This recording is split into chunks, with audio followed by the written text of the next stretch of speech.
Yo, what's good, YouTube? What's good? It's Stormybman, and I am back. Welcome to another edition of the Friday Night Chop Session with Stormybman, where for this Friday, April 24th, 2020, we are here, and it's episode 59. Top 5 fights over the past 5 years, fight of the year. That's right, we are here, and we are here to talk boxing. I hope that you are here and ready for some boxing as we welcome this evening our panel, where we have boxing conversations with Reggie Owens and a special guest, Cadillac Red, Supreme Beast Boxing Talk, and then we also got my man Drew Titan, Bronx on deck. How you brothers doing this evening, and welcome to the show.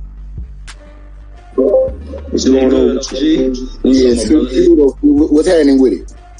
Oh man, I'm excited, man. I'm excited because I got you brothers on here with me. It's Friday. I don't have to get up in the morning, and I just like talking boxing. So we're going to do this thing this evening. Reggie and Drew, you brothers have rocked with me before, and I appreciate everything that you bring when you come in with your efforts that you have to offer on the show. But this evening we got a special brother with us this evening. Supreme Beast, aka Cadillac Red, is out there with us this evening. So I'm glad to have him in for the first time on the Chop Session. Yes, sir, man. Glad to be here, man. It's always a pleasure, coming to you up. Yeah. So as we come to the end of this week, man, it's like there's a number of things that people have been talking about kind of repeatedly and everything, but I came up with this topic because I thought it would give us a chance to kind of reach back and enjoy what we've had over the past couple of years, and the sport has had some great offerings.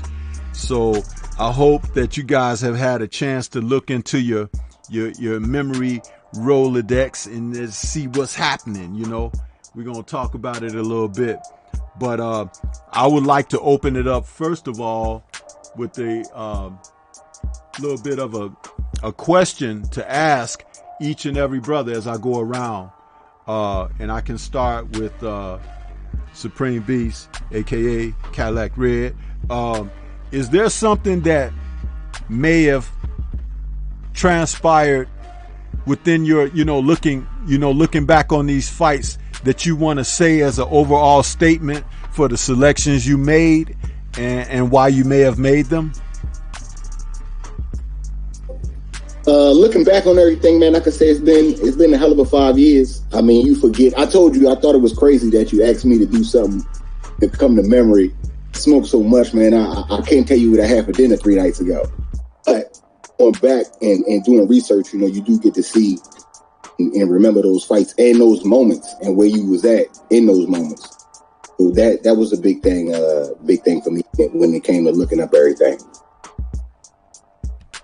Okay, Drew, how about you, bro?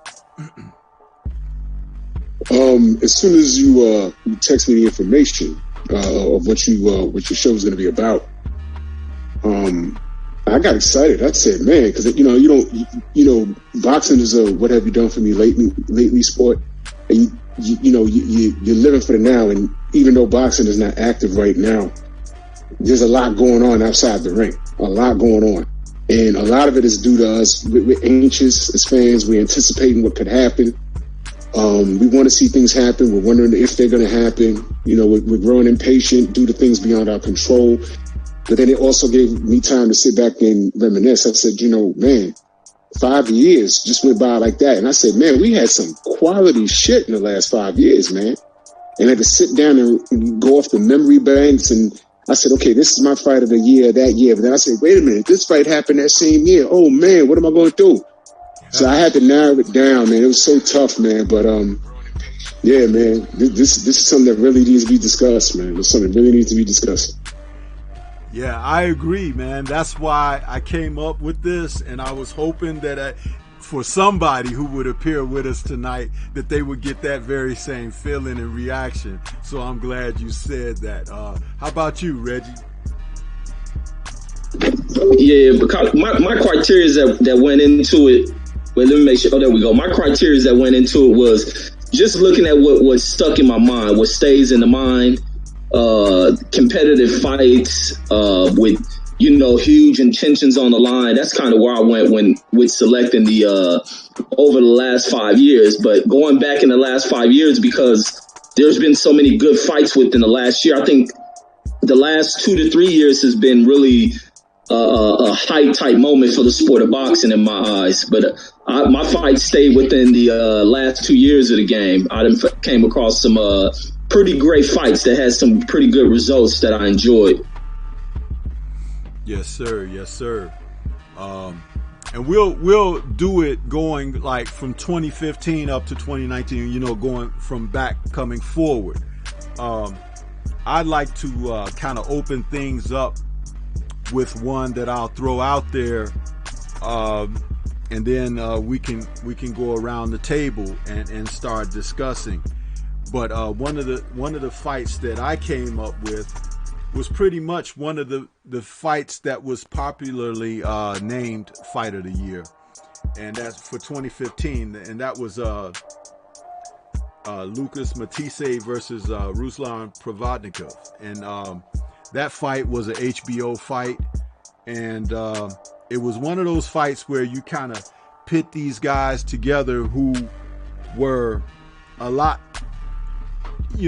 similar in the regards of the levels that people saw them as. They were top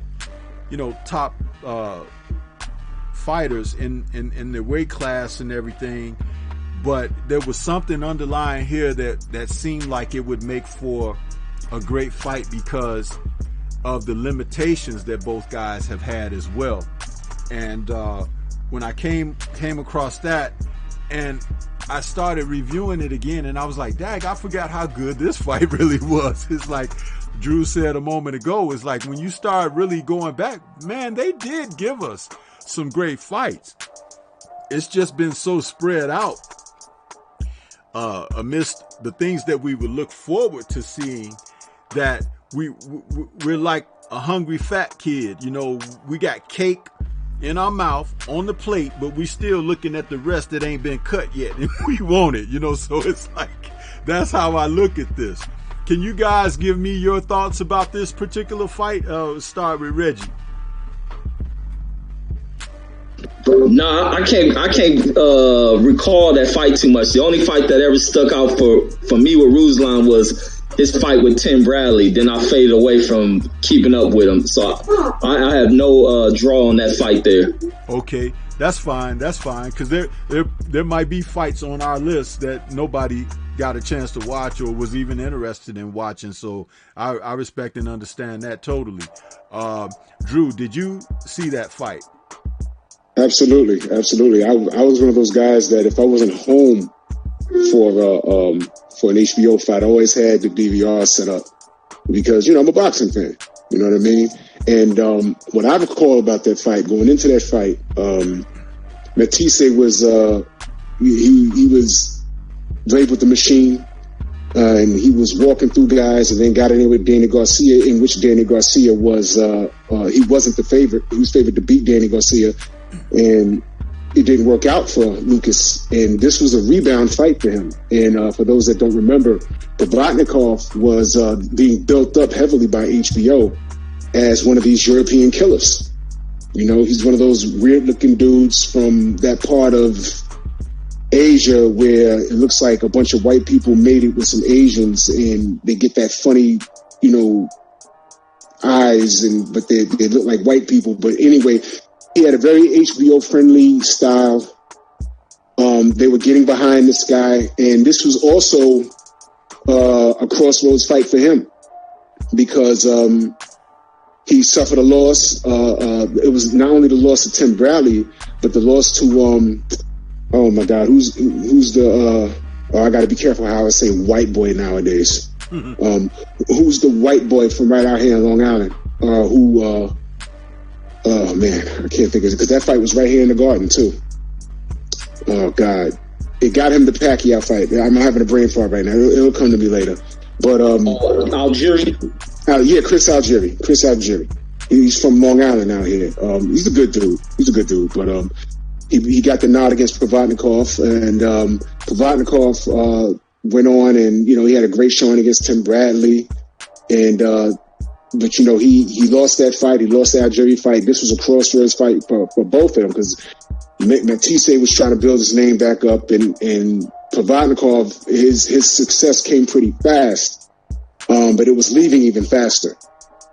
And he's on HBO, and they were giving him the opportunity, and you know how they feel about pushing their Europeans. And Matisse showed that you can outbox this guy. This guy only has one gear, and that's move forward. He thinks it's an insult if you don't punch him in the face. And Matisse boxed, where he could have easily stuck in a pocket and subbed it out with this guy, but that would have been stupid. Work smarter, not harder. That's what boxing is. And he boxed him. He engaged into a slug match very seldomly, but he kept him on the tip of the jab. He gave him angles, and Provodnikov couldn't catch him. And if I'm not mistaken, that was the last big fight that Ruslan got. Well, I'll save that for another topic. But yeah, I remember that fight very well. It was very competitive. It was very competitive, but Ruslan, I had him clearly winning by unanimous decision. He did what he had to do to win. He fought a smart fight, and it was a sleeper. I liked what I saw. I really, really, really liked what I saw. It was a sleeper, but I liked it. Yes, sir. And I felt like Matisse, he's one of those guys that was just on that cusp. It's like either he could slide over to the top of being a really good champion, or he'll just be that guy that was you'll end up having to beat him to prove that you're championship worthy. It's like that kind of thing. But on this particular night, when these guys faced off, man, it was a good scrap. And a lot of people didn't expect it to turn out to be as good as it was. People remember Ruslan from his fight with, Timothy Bradley, and that what a memorable fight that was. So it's like they never thought that it'd come back to this again, and it would be this type of fight. So I felt like that as well. Cadillac Red, what are your thoughts on it? Do you recall that fight, or did you get a chance to see it? I'm in the backseat with Reggie Owens on this one, OG. I ain't get to catch that one. You know what I'm saying? Okay, that's cool. If you didn't, and that's fine, because like I said, some of these fights are fights that were favorites of ours from the year. It didn't have to necessarily be the fight of the year or whatever, but what you may have remembered from that year that was that fight. And my follow-up to that, and we don't have to cook on this one unless you guys want to, would be Leo Santa Cruz and Abner Mares. That majority decision win. So it's like that fight there was another one of those that their styles kind of meshed pretty decently and made for a better fight than we thought even going in. So if anybody have any comments on that, you feel free to comment on it, but we don't have to, because I am anxious to get to some of you guys' selection. Well, I'll just say this, Stormy, on that. I purposely ignored that fight because let me just go on record and say anyone that's seen my comments on any stream in reference to that division at that time, it was F. Abner Mares, F. Scott Quigg, F. Leo Santa Cruz, and F. Frampton. F. all those guys for Ductin Rigo. They froze that brother out and F them forever. When they decided to fight, I hope the building collapsed. That was my stance on it, and I purposely didn't pay attention to them, and I don't pay attention to them. Whenever they fight, I don't pay attention to them. I just want to see the results. Did somebody get knocked out? Which one? All four of those guys can go to hell. But that's my stance on them. Okay, I got you on that. And a lot of people, hey, I feel every bit as strong about the fact that the ducking that was done what Rigondeaux had to endure in the sport, just like the same I feel for Ortiz, and also, you know, my man Gary Russell, Mr. Gary Russell Jr. I don't like the fact that the sport has angled itself to let fighters who have potential for being better and raising to another a higher level of consideration in the sport. They don't even get that opportunity because avenues are being created for people that they can make their names and state their claims against being given an avenue and an out. I don't like that. But we're not here to talk about that right now. So let's move on. Reggie, give us for 2015, your fight of the year. Yeah, for 2015, man, I gotta go with Deontay Wilder, man. That's really where I think he solidified and proved himself to me. Seeing him go through, you know, just leaving a graveyard of broken and dead bodies out there. But when he went in here with Stavern, this really where I thought I would see a test from him to really see if he was really that guy. And he went out there and he put a breathing on Stavern, man. And that's where I seen Wilder utilize some effective boxing, and that's what I want to see from Deontay Wilder. That's the Deontay Wilder that I look back at, and this is why I look at this version of Wilder and seeing what he can do against Tyson Fury. So I know he can get in there and box, and he utilized some very great jabs, some vicious ass jabs on Stavern in that fight, and he showed his ability to use the jab. His movements was good. He was able to maintain range. He didn't have to get in here and bang it out with Stavern. He fought a clean fight because of what was on the table, his shot at the championship title, and I like what I seen from him, and that's my one fight from 2015. That's a pretty good one. Pretty good one. Supreme Beast, you got a comment on that fight? And Reggie in the back seat with me, but he reading off my paper. I swear to God, that's the fight I was gonna pick. When you have someone that picked up the sport because their daughter was sick, made a promise to their daughter, and they fulfilled that promise that year, it got to be fight of the year. I mean that brought the championship back to the United States. It just did so much. I mean, it was like the rock at the top of the hill that's the snowball. I mean, it's still going to this day. I mean, you know, you can't look past that at all, especially in 2015. Yes, sir. And hey, man, that Stavern matchup. You know, we remember Stavern talking so much crap too, right? It's like, man, he was just talking, huh? But he did end up getting turned into one of the greatest memes of all time. I will say that. There was some funny stuff that came out of. But Drew, what are your thoughts on that fight? You know, being that I knew that pretty much, I knew that fight was going to be the major pick. I just wanted to go against the grain because there were other things that happened. 2015 fight of the year. I'd say that was it. I agree. But you also asked for runner-ups, right? Yes, sir. Okay, so I'm going to go with a couple of runner-ups. First runner-up would be Canelo versus James Kirkland. That happened in 2015. And that was ugly. That was ugly, but it was ugly for Kirkland. You know, you rooted for Kirkland. I rooted for Kirkland. Well, I don't know who you rooted for, but I was rooting for Kirkland because he has an interesting story, and I just wanted to see him succeed. But realistically, I'm like, you know what? Canelo's just too good of a damn boxer, man, and he's going to get counted, and it's going to end ugly. And the fight played out exactly how I knew it would, and it was ugly. It was ugly, but it was beautiful boxing by Canelo, and it was a stellar performance. Another one, and I hate to say this, but that was the first time I got not the first time, it was like maybe the third time I got a really close look at Mr. Anthony Joshua. I got a really close look at him, and I saw him deal with a bit of adversity. when he fought Dillian White. That was also in 2015. Just that fast. Their first professional fight, just that fast. 2015. 5 years now, passed already.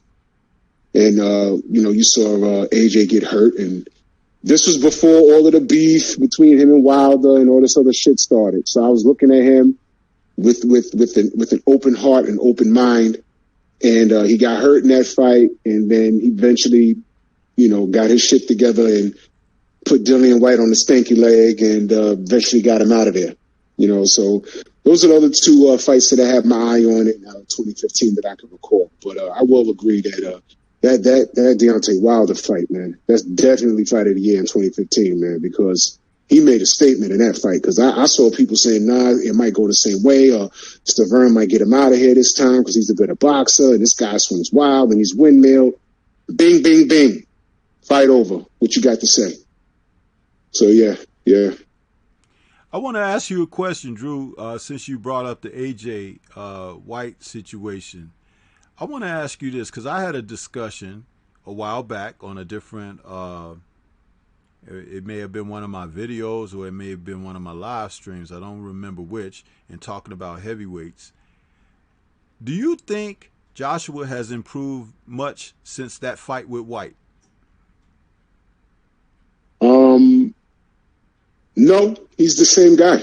Yeah, thank you. And I asked you that because I know that you look at the sport with a keen eye. So, go ahead and finish what you were saying. But I want people to listen to what you have to say on this. Go ahead. This is no shade.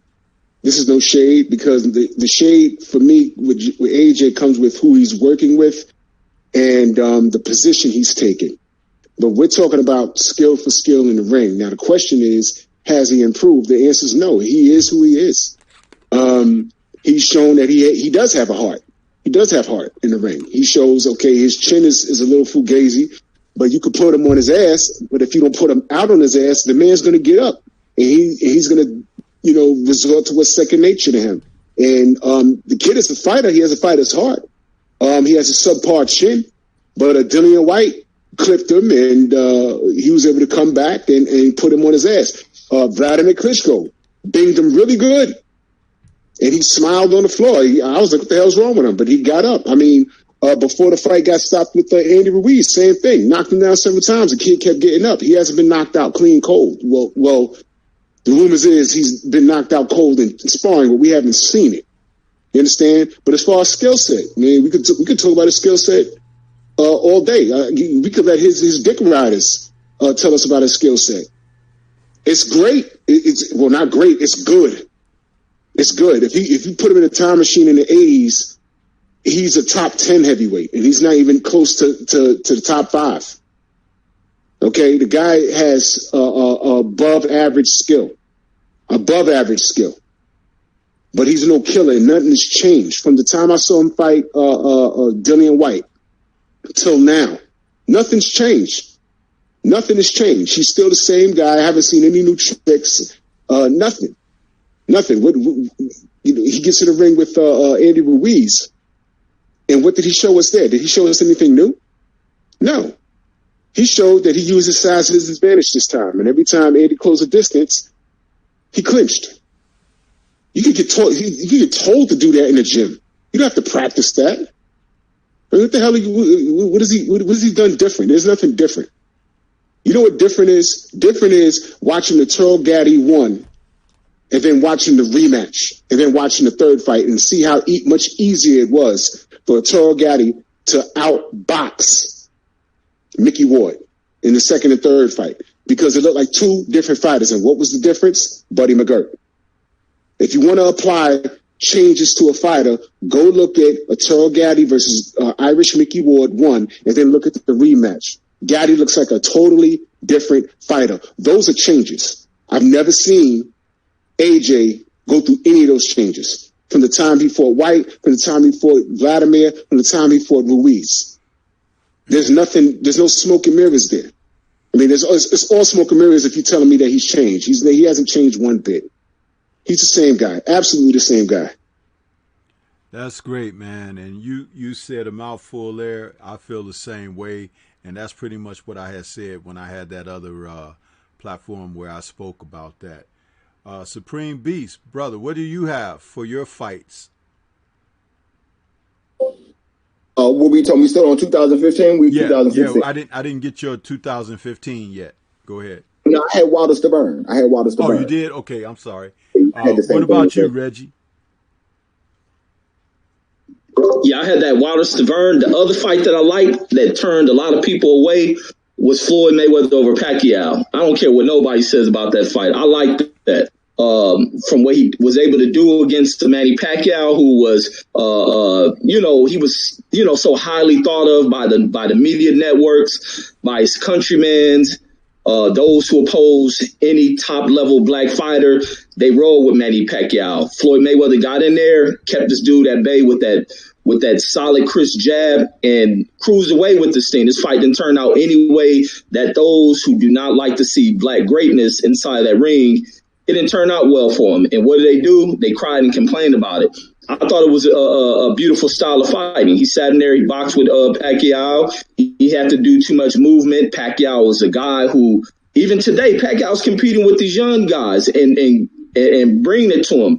He wasn't able to do that in there. What does he do after the fight? Create some excuse. But I like the way that the fight was fought. But I like what went into the buildup. Floyd changed he leveled up on his training tactics. He was going in there with, so he had to make some unusual changes to his way of going into training camps. And that's what I think new age fighters have to be able to show. When you're going in there, some things you just have to level up on the type of training you go in there for, and you plan for that fighter. And that's what he did. And I thought it was a great performance. I enjoyed the hell out of the fight. So, but yeah, that's my other one right there. Hey, Reggie, just as a point of information, people don't remember, Floyd called in Zab Judah for his camp to help spar. People forget that. Right. He called in Zab. Get that southpaw ring. People forget that. Wow. And I feel that fight was 5 years too late. Just think about that. If we're talking about going to best fights of the year over the, since 2015 coming forward, that makes 10 years that fight should have happened 10 years ago. But I feel like that fight should have happened 5 years before it finally did. Excuse me. That's just my personal opinion. But no, I agree. But it's like, think about it in the terms of this. When you put those 5 years, you take the 5 years off of those two fighters' careers. How much more exciting? How much more agile? How much more did they both have in the tank if they had fought 5 years earlier? Would we have been talking about a real classic? Forget about the fact that, somebody wanted somebody to take drug testing, and somebody wanted a equal billing on the pay and all of that, this equal scales or whatever. Think about it. If they fought when they should have fought 5 years earlier, how much more could the fans have gotten out of something like that? This is one of the things that we keep coming back to when we talk about boxing when it resumes. Damn the stalling. Put these guys in the ring against each other. If somebody loses, they could come back in a rematch. We could get 2 for 1, if not 3 for 1, instead of hopefully 1.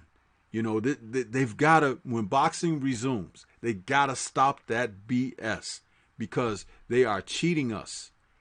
When we talk about these fighters from the past and how great they were and everything, these guys were fighting at ages that mattered, in their 20s, just coming at 30 or something like that. But when guys are on the other side of 30 in a fight game, and particularly whoever you may be talking about, how extensive an amateur career they may have had, how many fights they've had professionally, all the training and everything, and the wear and tear on their bodies, fighters fighting in their 30s and beyond 30, it's never the same as what you could get when those guys are on that learning curve. They're trying to figure out who they are and what they're about, how much they might really want it or not.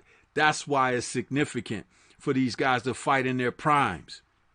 When Evander Holyfield was 28 years old, man, he was a hell of a lot to deal with. You know what I'm saying? But the Evander Holyfield that was 32, 34 years old and guys beating him and thinking they're beating up on somebody, that's not the same dude. You know, for the quality of fights that he's had in his career, and you get to that point because he fought tough fights. In his 12th professional fight, he was fighting for the world championship against Dwight Muhammad Qawi.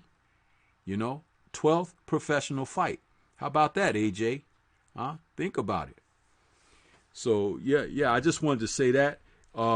We can move on to the next year, 2016. And Supreme Beast, let's hear what you have to say. What do you have for 2016 so nobody can steal this one from you first?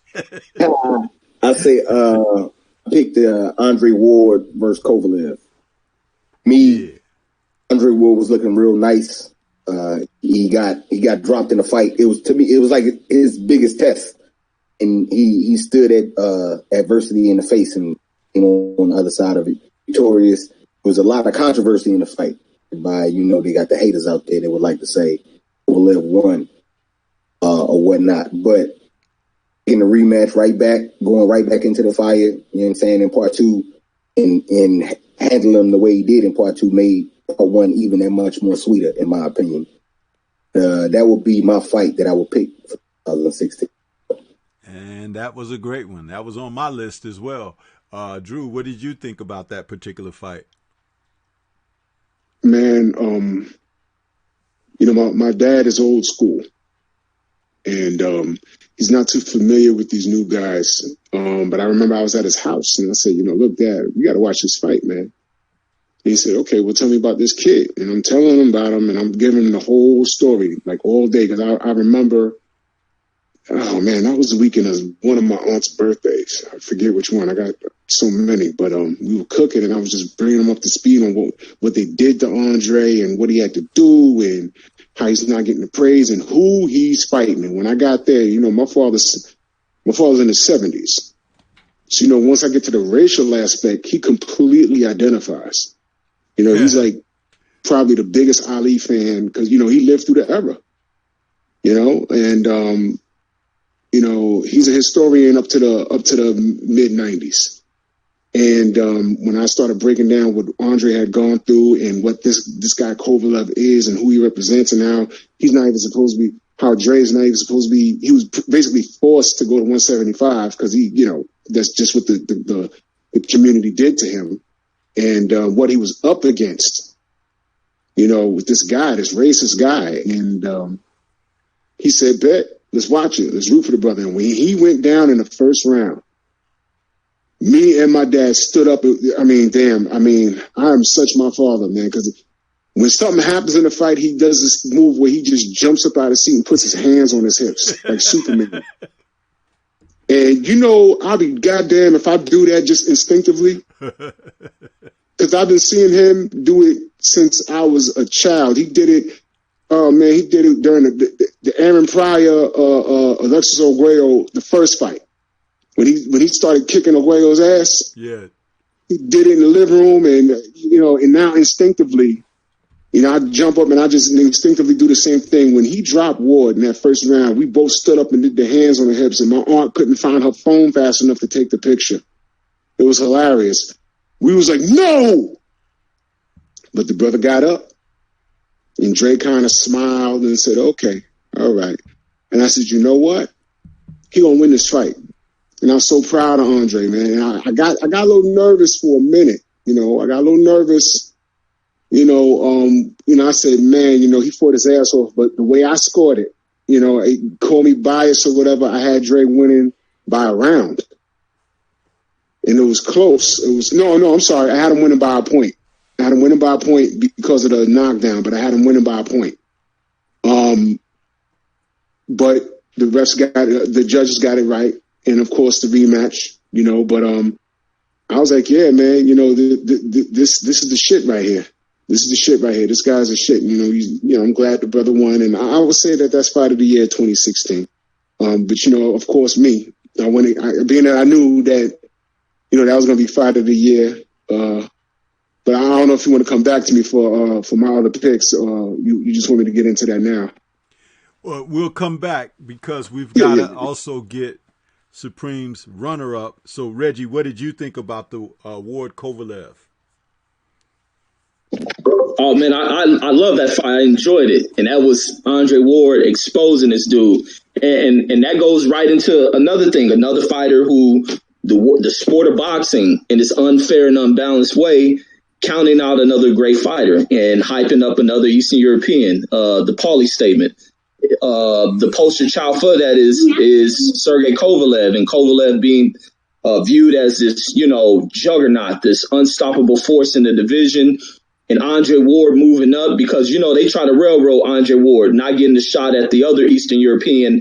They were trying to build up, hype up as some indestructible force. Ward coming off an injury, just everything that surrounds Andre Ward, and him really sticking it in the face of all those who try to doubt him, from him going into that Super Six, Triple G ducking the dude, then him moving up to fighting this dude, the dude at 175, and going there, get up off the canvas like Drew was saying, and bring it to Sergey Kovalev. Kovalev didn't know what to do, and Andre Ward cracked the code to Kovalev, jabbing him right to the body, just working him down to the body, meeting him, punching along with him. He jab, you jab, and Andre Ward just showed tremendous heart in the division, and where he's a smaller guy, and he brought it to Kovalev, prime Kovalev.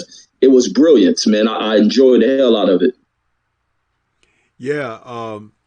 Also, this was my pick for 2016, and I co-signed to everything that everybody else said.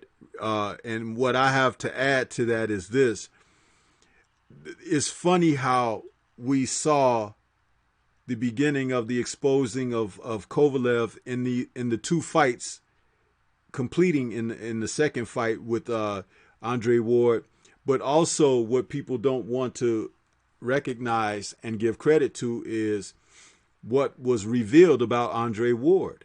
The fact that he had won that tournament and had become the best super middleweight out there, and he moved up to light heavy because, people pushed him for that. They were trying to push him as far away from Canelo as possible and Triple G.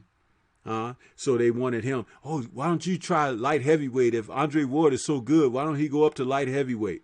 Well, he did go up there at his pace, and I think the best thing that happened to him in that first fight was when he got dropped, because it gave a chance for a couple of doors to open.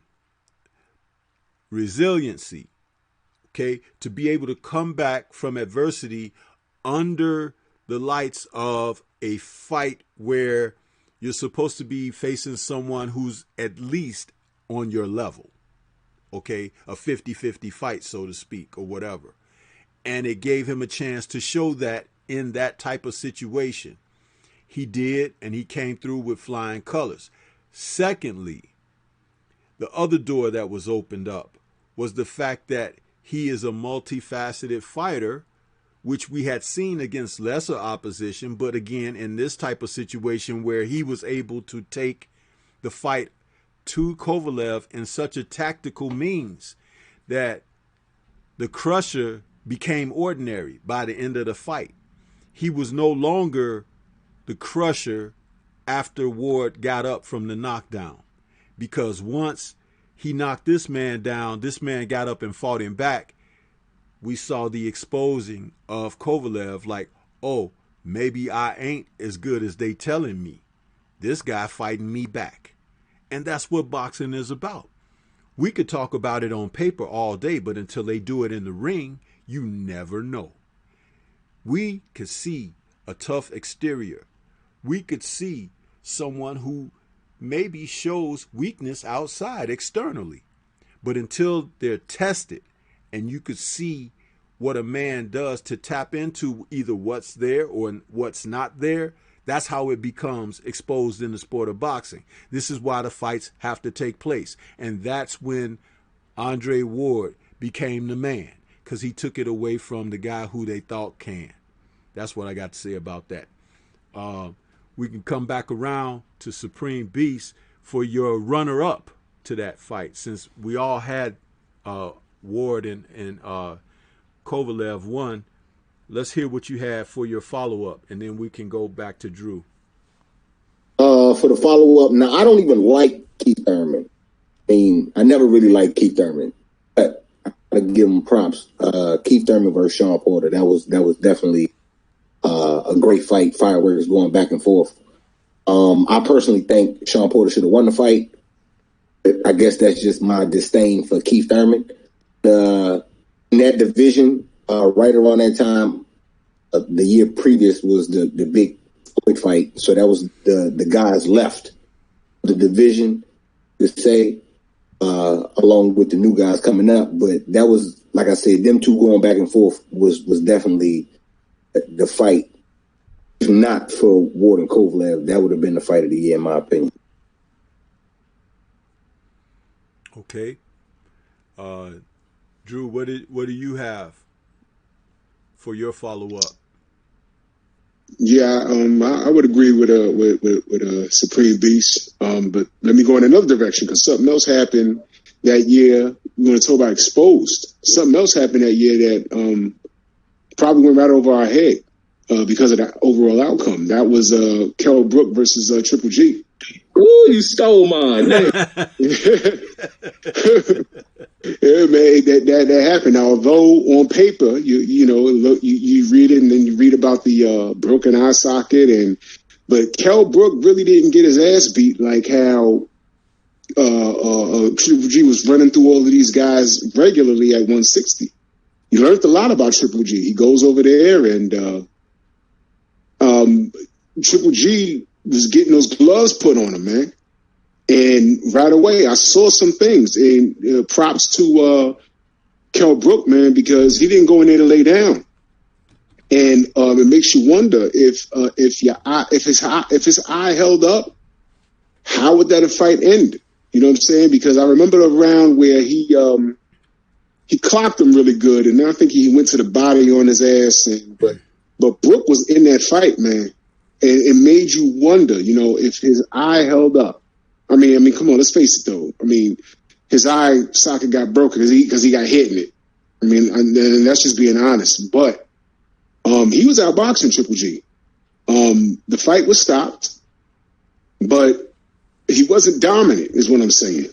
He wasn't dominant. It was a sour win. And as a matter of fact, you started hearing rumors after that not even Golovkin was impressed with that win. He got the stoppage, but then I was hearing things behind the scene, like, he's kind of depressed about it. Like he wasn't in his correct zone. And then that was a fight where, Billy Joe Saunders all of a sudden went from being scared of the guy to like, yo, come on, let's get it on. And everybody coming out the woodwork, yo, I want that Triple G work, because he looked human. So yeah, that was, to me, that's a pivotal fight. That was a pivotal fight for Triple G. And it wasn't the fight that made him a rock star. It was a fight that exposed him for the fraud that he really is. He's no Marvin Hagler, so let's stop that crap, HBO. Better believe that. And I'll tell you something. He kind of started to pump the brakes on his career after that one. If you notice it, you look at how active he was prior to that, and then look at how inactive he's been after that. There are volumes being spoken about that. But Reggie, let's go ahead and hear your thoughts on that fight, since you weren't able to put it out there before someone else got it for you. It's on my list too, so don't feel bad. As my it's on my list as my follow up. So, what did you think of the fight, Reggie? Oh man, I was enjoying the hell because I put money on it. When I was doing the assessments on this thing, the reason why I put money on Kell Brooks, and I think I put like $200 or something like that. He was a pretty big underdog on that fight. But when I watched Triple G versus Willie Monroe, that was the first sign of his exposure. And then going into this one, seeing this guy moving up, I knew Kell Brooks can jab, tie him up, move around up on him. And he was doing that. And he was looking real good. He was hitting Triple G with some very solid punches that was frustrating Triple G. Triple G, to me, looked like he was starting to fatigue in that fight as well. So I was just happy, man. I'm like, I'm about to go to the casino. I'm about to pick this damn money up. I'm clowning because it panned out the way that I viewed and broke it down. But when I seen him get hit in the eye and start tapping at it, but he still wanted to go on. And seeing that trainer on the corner, man, I automatically thought this was like a fix, man, that somehow they got paid to go ahead and stop this fight based on what Triple G was looking like. It was unfortunately, it was stopped for Kell Brooks, but it was also unfortunate for Triple G because he looked trash. He looked like purified trash, and especially looking this way against a welterweight, and then also looking that way against, because wasn't Willie Monroe 154 before he went up, and Willie Monroe was exposing him? Only thing Willie Monroe did wrong was stay on the inside with Triple G and got caught with one punch. Other than that, these two brothers exposed the hell out of Triple G, and Kell Brooks almost looked better than what goddamn Canelo looks like against Triple G. But he put on a great performance, and even with it being a 5th round stoppage, it still went on my list because Kell Brooks fought an incredible fight against a guy who was just so highly built up and propped up by HBO. And matter of fact, this started to falter HBO after people began to see this. And that's why they had to go trying to find that Canelo fight. They needed something huge before shit really fell apart, before some unknown or some smaller class fighter moved up and defeated Triple G. As a matter of fact, it almost happened in his last fight against Derevyanchenko. But that Kell Brooks was an amazing fight until that injury happened. How in the hell did these people come up with something so disrespectful to say, like, this guy is as good or better than Marvin Hagler? Where the hell did they get that from? It was like Kell Brook comes up, and Kell Brook wasn't Sugar Ray Leonard, huh? He was whooping on Triple G, and like you said, had it not been for the eye injuries, I'm like, you know what? Triple G was on his way that night. He was. And salute to Kell Brook, you know, he gave it a shot. You know, he gave it that college try. But sometimes, you know, those injuries like that, they can show up at any time. It could be any person. And it's just unfortunate. But, yeah, I felt the same way, fellas. I felt the same way. Did we all cover that, though, for the 2016, or did we need to get to someone else's runner-up for 2016? Because I'm trying to stay on par here. Can you guys help me out with that? Which runner-up did we not get? No, I had both of my fighters is the same that Drew and Cadillac had. Okay. Yeah. Drew, did we get your runner-up? Okay, my runner-up. Okay, that would be. No, that wasn't. We still in 2016, right? Yes. Yeah. That was it. It was Brook, GGG versus Brook. Somebody had Thurman and Porter, though. Was that Cadillac? That was Cadillac, yeah. Okay, can we have a comment on that, because that was a big fight for that year? What did you guys think of the Thurman Porter matchup for 2016? I'll come right back to you, Reggie. What did you think of that one? Man, I thought the outcome, the way I viewed it, it was different than what those judges had. I had Sean Porter winning that one, man, and Sean Porter brought it to Keith Thurman, and matter of fact, I think he hurt Keith Thurman to the body in that fight. Keith Thurman, everybody hurts Keith Thurman to the body. Yeah, Sean Porter was all over him, man, like a straight dog. It was like they say, Sean Porter is one of the hardest fights you're gonna get out there in that 147. And I mean, I hear people be like, he was ducking Earl and this and that. I don't think Sean ducked anybody. He's tough for any damn dude that's in boxing.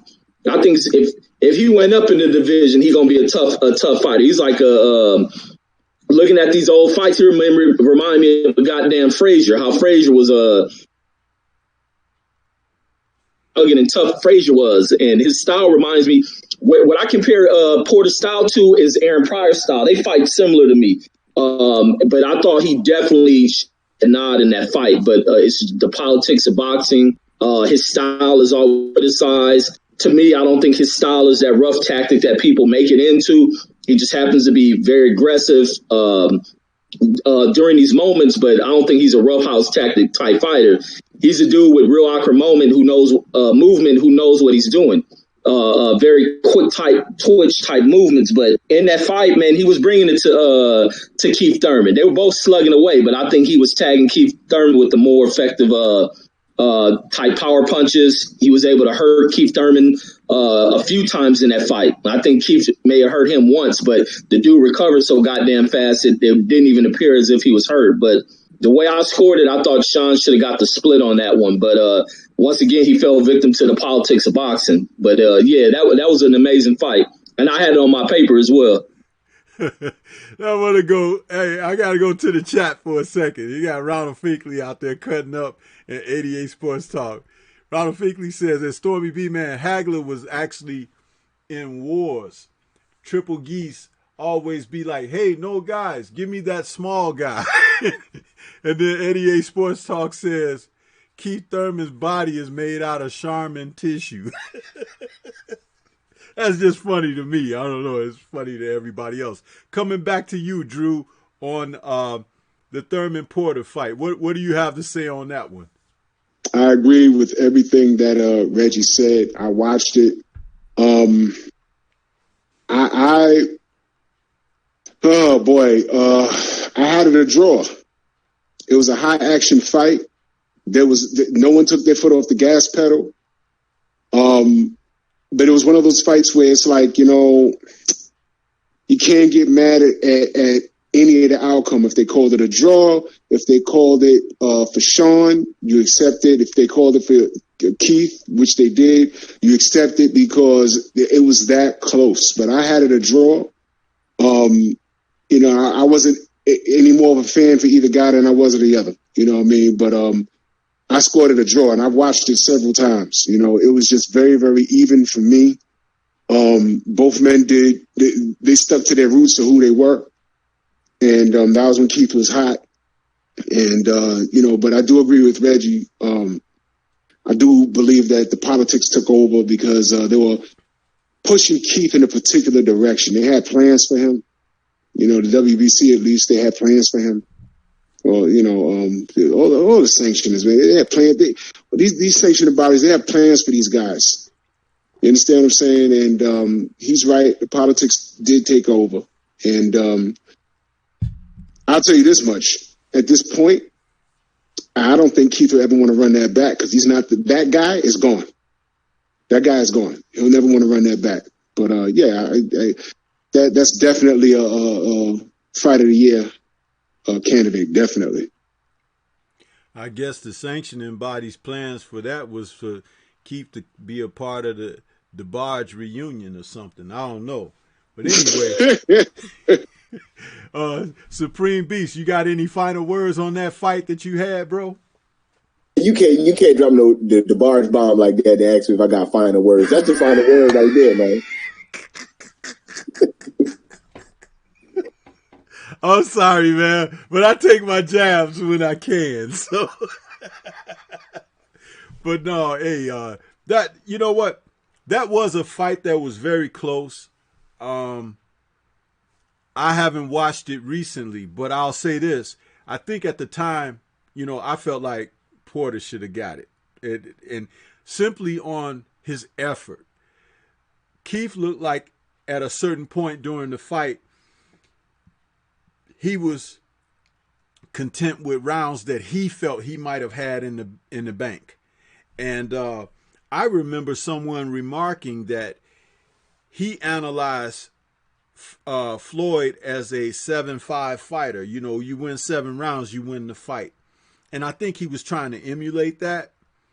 And no fighter should go into a fight like that with that type of mindset or whatever, but he fought like it. And not only in that fight, but against the fight subsequently, Danny Garcia, same thing. But Sean seems to have a workman-like effort. He brings fights to some type of happening, because when he's in there, he's not going to stink out the joint, but he will force action. And I've always said this about him. If he had a little bit more punching power, boy, he'd be the most dangerous guy in that weight class, because he just doesn't crack hard enough to get people out of there, you know. But he can wear you down with his intensity, his efforts of being energized and things like that. So he's never going to be a cakewalk for anybody. But that lack of punching power, that's where his problem is. He's not Paulie Malignaggi, but he's definitely a guy that if he had another gear of power, he would really be probably maybe have less defeats on his record, you know, because I think with his losses, it's going to be about styles. It's not going to be because somebody just got in there and beat his butt. You know, that's what I think about him. So let's move on to 2017, brothers, and we can go with Reggie this time. Reggie, what did you have for your fight of the year for 2017, and what was your follow-up? Man, I got a lot for this one. I got knockouts and all that for this year. Well, just give us two. Just give us two, because the two you throw out, once you tell us that, and we'll go around and let everybody know what they thought about it, and then we'll, cook from there.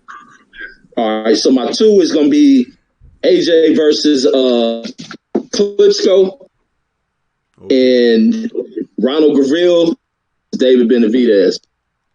Okay, so let's go with the Klitschko fight first as your fight of the year. What are your thoughts on that fight, Reggie? I thought it was a brilliant test, a brilliant fight, but I thought it was a good test for Anthony Joshua, really to see where he was.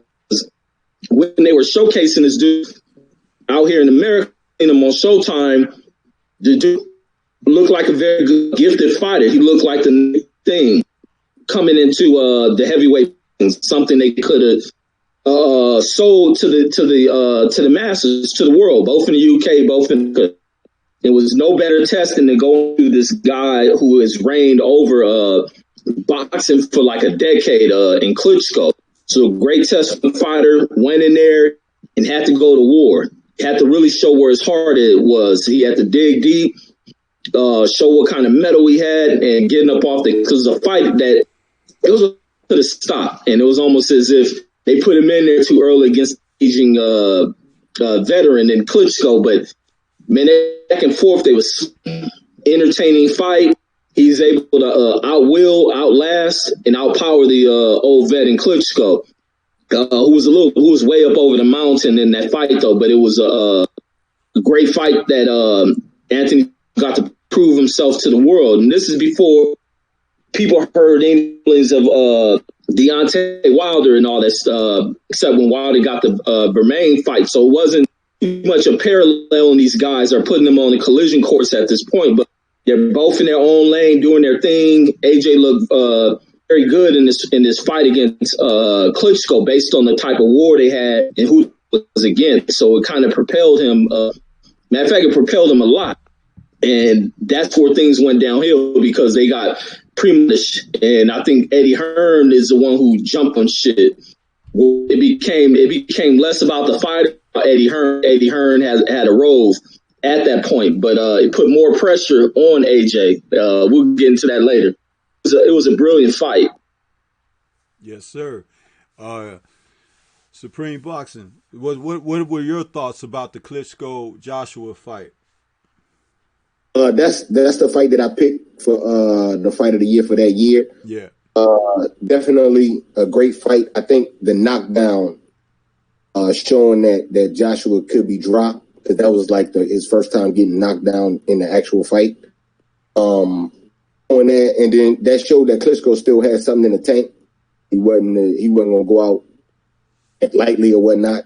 At the same time, you got to see AJ's grit to bite down, and you see where his heart was.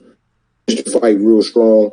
I remember when in the beginning of the show when I was saying I remember being he was at during some of these fights. I remember leaving work early, go watch the fight at my brother's house because they were fighting in Europe and coming on early. I thought it was like a Saturday night fight. So I'm chilling, and then I see that the fight by like the last prelim was coming on before them. I said, "Oh shit!" left work early and actually got to sit down and enjoy the fight.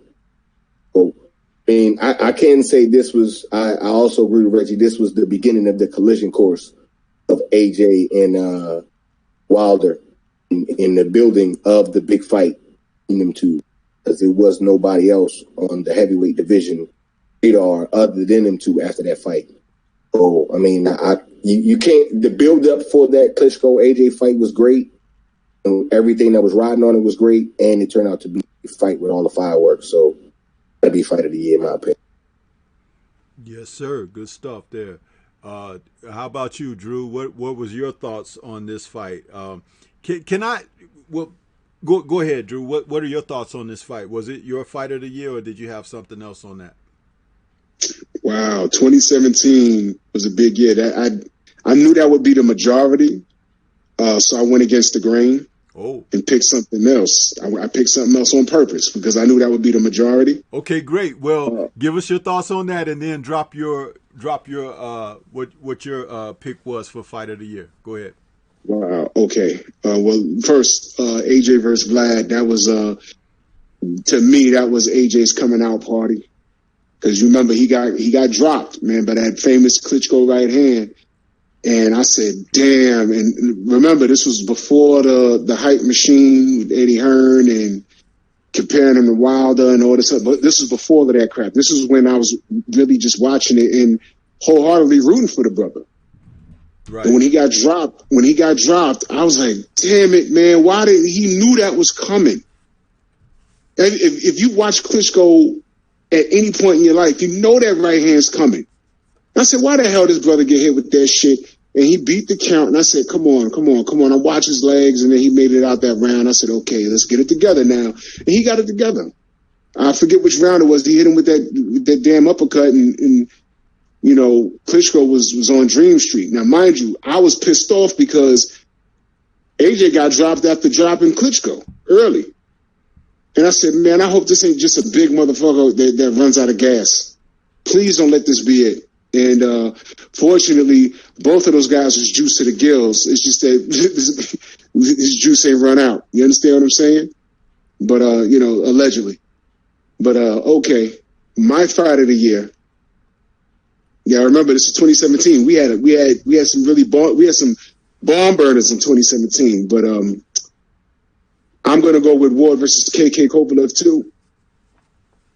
I'm going to go with that because that was the statement. That was the icing on the cake. That was something Ward didn't have to do, but he did it because, of course, when a black fighter does something and there's a little smidget of doubt, he got to run it back immediately. We know that's what happens. So he ran it back, and he basically beat Kovalev's ass this time. And those weren't low blows. If you go back and look at the ref's instructions, he says right here is good, and he points at Kovalev's belt line, and that's the lowest those blows went.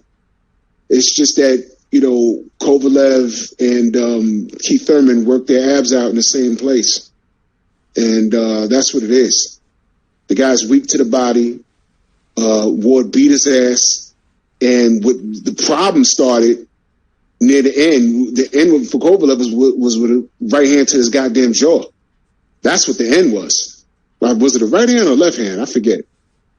But he clocked him pretty good, and that's what put his ass out. You know, you sitting down on the second rope, all right, and you ain't want that work for a third time. Cut it out. Stop it. So I would say that was my fight of the year. That was my fight because it meant to me, you know, it meant a little more.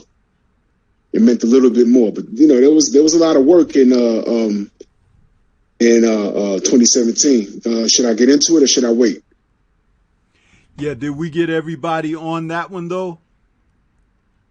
Everybody's comment on that AJ Klitschko? I mean, I don't think I said anything, but I don't have much to offer on that than anybody else. It's just that I think that that's when we found out that AJ's most devastating punch was a freaking uppercut. Man, I think Klitschko head still in orbit after getting hit with that damn uppercut.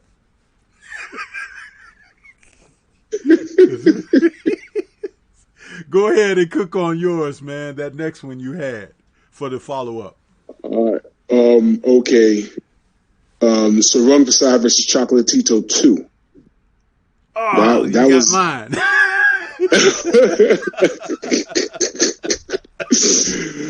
Go ahead. Oh man. But that's a runner up because of what it meant. And, you know, we talk about the politics of boxing all the time. Look, man, by then, you know, I was already pissed off with HBO, with what they were trying to do with anybody that wasn't black. They had a love affair with these non-American fighters, the white European fighters, and these Hispanic or Asian fighters, you know, black fighters. It's like they didn't want anything to do with them. Okay, I even remember at one point, just to digress on that for a second, when they were promoting the Klitschko's at once upon a time, they weren't calling him Vitaly Klitschko. They were calling him Vitaly. Vitaly Klitschko. They were trying to say it like how they say it in this country. Vitaly Klitschko. And I'm like, yo, come on, stop saying that, man. Stop saying that. It's like, butcher his name like how they butcher our names on TV. Tupac Shakur was in trouble again. Queen Latifah is in the news. It's like, come on, y'all know our fucking name. Butcher their fucking names. Like how you butcher ours all the time, man. Fuck that. God damn it. But anyway, no shade to Chocolatito, but they were putting him in a pound for pound list. Like he's number one. And to be very, very honest with you, I watched boxing, but I didn't really like care for him. You know, I would read about him and say, oh, okay, yeah, this guy's pretty good. He got 1 billion wins or whatever, but I don't give him, as 78 would say, I don't care about those booger weights. I didn't care. I'm like, who the fuck? I don't care. No, number one pound for pound. Who the care? I mean, strawweight, there's like 3 pound difference. When you go that low, there's like about 2-3 pound difference in all those divisions. So you could start your career at 15, and by the time you're 17, you done jump like 4 or 5 divisions because you're growing into your body. I mean, come on, man, shut up with that crap, man. So for him to get all this praise, and he's number one pound for pound over a lot of these black fighters that's been working hard. He got in there and got his ass kicked by virtually someone that no one knew. All right, and he got his ass kicked. That rematch. That was bad. That was an awful knockout. I mean, he was asleep. He looked like he never fought a day in his life. And I'm like, you know what? No shade to Chocolatito, but he was a sacrificial lamb. They needed to shut all that. When he went down, I said, now, shut all that pound for pound shit right up. And guess what HBO did? They didn't speak a word of him after that, if you noticed. They didn't say, yeah, like he never existed. Man, they went out of business, surely. They put that dude in a taxi and said, take his ass back to his home country. Back to where, take your ass back to where you came from. You know what I mean? We put all this faith in you. We talked all this shit for you. We was ready to get behind you. You go ahead and get knocked out by some Thai boxer that no one ever heard of. Dude. Yeah, he wasn't pound for pound to begin with, man. You know, time reveals all truth with this, man. That ring don't lie. Unless you motherfuckers allow it to, man. So that's what I'm always saying, because it's like on paper is one thing, but it's got to happen in the ring, man. After like 2 rounds, I knew Soran Visai he had him. I did a video on that fight. I was like, this dude took Chocolatito and turned him into chocolate pudding. I'm cracking myself up tonight. Don't worry about me. Stormy is fine. I ain't drinking though. But hey, man, I loved it because they were, like you said, with Triple G, huh? And at that time, what's his name? Kovalev. You know, they had that thing going that they was pushing these guys, which is what we originally got upset about, right? That Eastern European invasion, so to speak, where they weren't even talking American fighters. So it's like, to see Run Visai come in there and hand him some, I was like cheering actually on my sofa, like, yeah, because I knew Chocolatito. How, you know, until HBO spoke about him, we didn't even hear of this dude, right? So we knew that was going to be a hype job within itself. He embarrassed them. His performance in that fight, I never saw Jim Lampley quiet, you know? And he was kind of quiet on that one because it was like, you know, you could almost hear him off mic saying, we done promoted this SOB and everything. You could almost hear it. But it was great stuff. Reggie, did you have something you wanted to offer on that fight? Did you see it? Yeah, no, I'm in cahoots with what y'all talking about, man. I enjoyed it because I hate pound for pound talk to begin with. I don't buy into it at all. But for them to throw this guy, Chocolatito, up there was a way to isolate and kick. You know, they just didn't want a black fighter in the spotlight, especially when Floyd was going from the game. They want a black fighter on there. And it was crazy that Floyd was even, you know, Floyd was giving this guy a little bit of praise as well and crowning him as top pound for pound fighter. And Rung Vasai got in there, and like I stated, he exposed and brutalized the hell out of Chocolatito. And it shows a disloyalty in HBO, Jim Lampley, and all of them to where they use people as pawns. Certain fighters, certain fan bases as pawns because they can use a Latino fan base to go against a black fan base and keep us at odds while they kind of in between this conflict between the fan bases. Here they are injecting this European tactic right up under our noses, and that's all it was. But Chocolatito was gone from the list in his very next fight when they were hyping him up after Floyd left. But it was good to see because you got to show and prove. You just can't throw people on the list. And the next fight they go into, they get their asses kicked by some unknown who I think they thought they can go against Rung Vasai and Chocolatito, dust them off because I think Rung Vasai had a loss or two on the record, so they didn't think nothing of him. And did they put Rung Vasai on the list? No. Why? Because Rung Vasai comes from a country that doesn't have a supportive fan base. I think, where is he from? Like Tibet or somewhere? He's from Thailand. He's from Thailand. Okay. Yeah, and they're more to what the kickboxing or something, so they're not big a boxing fan base. So why didn't this guy automatically start getting the praise that Chocolatito was doing, especially to have such an amazing performance? They didn't do that because it's all based on an agenda, and that's kind of what the pound for pound list to me has been relegated to. These dudes. That's why the narrative has to change. That's why I don't buy into the narrative. Has to really change with these dudes because that list is just an agenda-based type list. Because when Chocolatito got knocked off, why wasn't Rung Vasai up on there? But not to go on this huge tangent, but the fight was a brilliant performance by Rung Vasai, no doubt. Yeah, that was great, man. Supreme Beast Boxing Talk. What were your thoughts on Chocolatito and Sor Rung Vasai? Or did you see that one? I did not see that one. I'm gonna keep it funky with you. I ain't even see that one. Okay, check it out. You know, go back and watch it, man. It's a good fight, but when you watch it, just go into it knowing that Chocolatito was better than Sugar Ray Robinson and Henry Armstrong and anybody, Pernell Whitaker at the lower weights, and that HBO had christened him as the best thing since, you know, pound for pound was invented. And then watch the fight. I'm sure you'll enjoy that after that. I will do that. Now, mind you, that was 2017. They were saying he was number one pound for pound. Look at the rankings in pound for pound. Look at who was active and who did what, and look at the record, and then watch that fight, and then go back and look at the rankings again and say, yo, they had this fucking guy at number one pound for pound. There you go. There you go. I'm saying, it's just, you got to do it. But watch it, please, because that'll help you when you see the cynicism and everything. It's like you'll be able to put it all together. You'll be able to put it all together.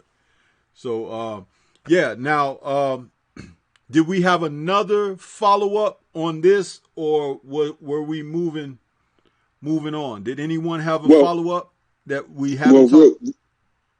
Real quick, that was also Stavern and Wilder Part 2. We don't even got to stay on that because we saw what happened. Oh yeah. Yeah, so we can move on. Okay, that's yeah. Let's see what we got.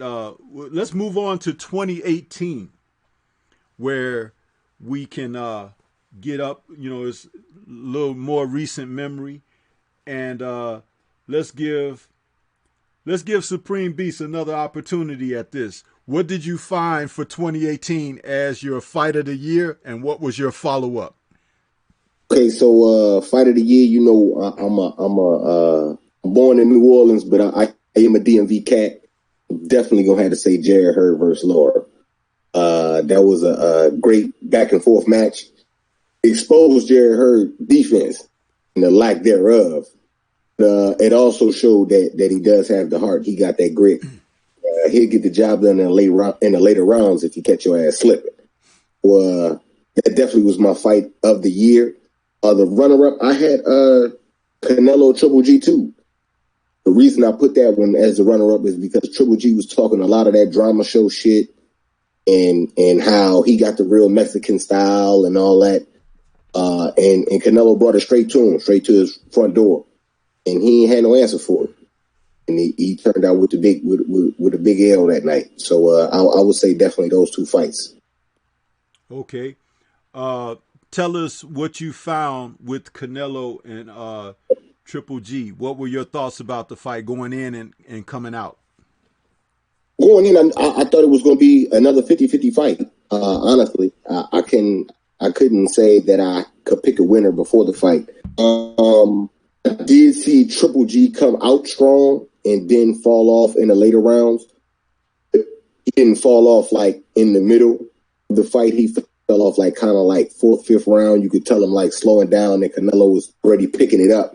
And Canelo doing that along with all the extra, little weight clauses and stipulations that he put behind the scenes, behind the curtain, like to say. So with those two in effect, it led to an ass whipping. And on top of that, if it was controversial in some people's eyes, the politics was on his side too, as far as Golden Boy and what he meant to the zone or whatnot. Yes, sir. Yes, sir. Reggie, what were your thoughts about Canelo and Triple G for 2018? Man, that was the first one, right? That's the first bout between them. I thought it was a pretty decent fight, man.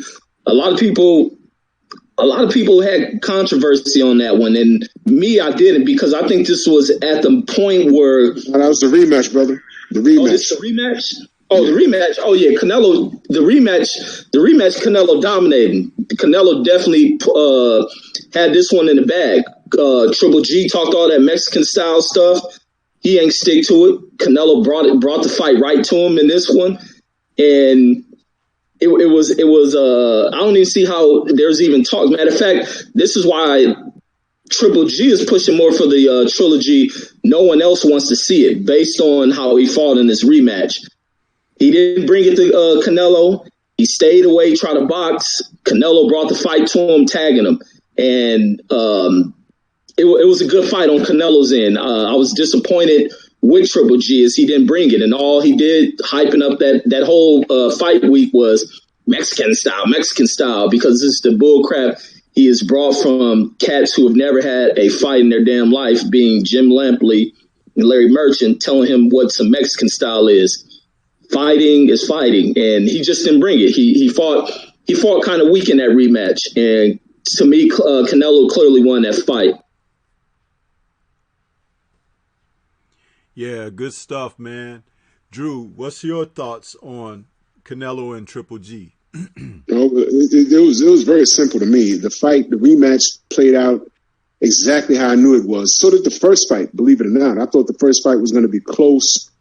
And being that, Canelo was really fighting a true guy with heavy hands at 160, it would, he might get tired, whatever in the first fight. And it played out exactly how I would. The rematch played out exactly how I thought it would also. I said, okay, he's going to be more fit into his weight, more comfortable in his skin. And this time, being that Triple G hasn't shown me any any way that he can adjust to anything, he's going to be fooled. And Canelo's just going to show him different looks. And he did that, and he is that. He actually walked him down. He was walking Triple G down. He ate some of his best shots, and he was walking this guy down, and he outboxed him. And it was a unanimous decision this time. And for those that know me, I did cap hard for Canelo once upon a time prior to this the drug thing, whatever. But I was never a fan of Triple G, and that has nothing to do with him personally. I just don't like how he was marketed to me as a fan. I didn't like it. So I went in there kind of biased, but there was no question. He completely shut out Triple G in that rematch, and I loved every second of it. He showed that the guy's human, and he also showed that he's every bit the goddamn hype job that I knew he was. He's a hype job. Let's call him what he is. He's a hype job. Can he punch? Yes. Is he above average fighter? Yes.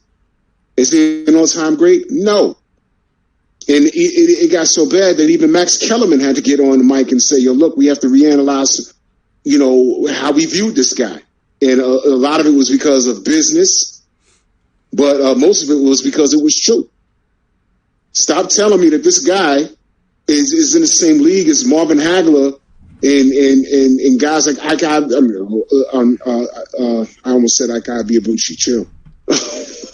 John Mugabe and Sugar Ray. Stop telling me that. Don't sell me that guy on that. Let these guys prove it with their actions. Don't try and tell me. Come on, man. So yeah, man, that's my take on that fight, man. Triple G once again exposed. All you gotta do, you could box that guy's face in. He ain't shit. Let me just throw this out there, since you mentioned that last portion of what you were saying, Drew.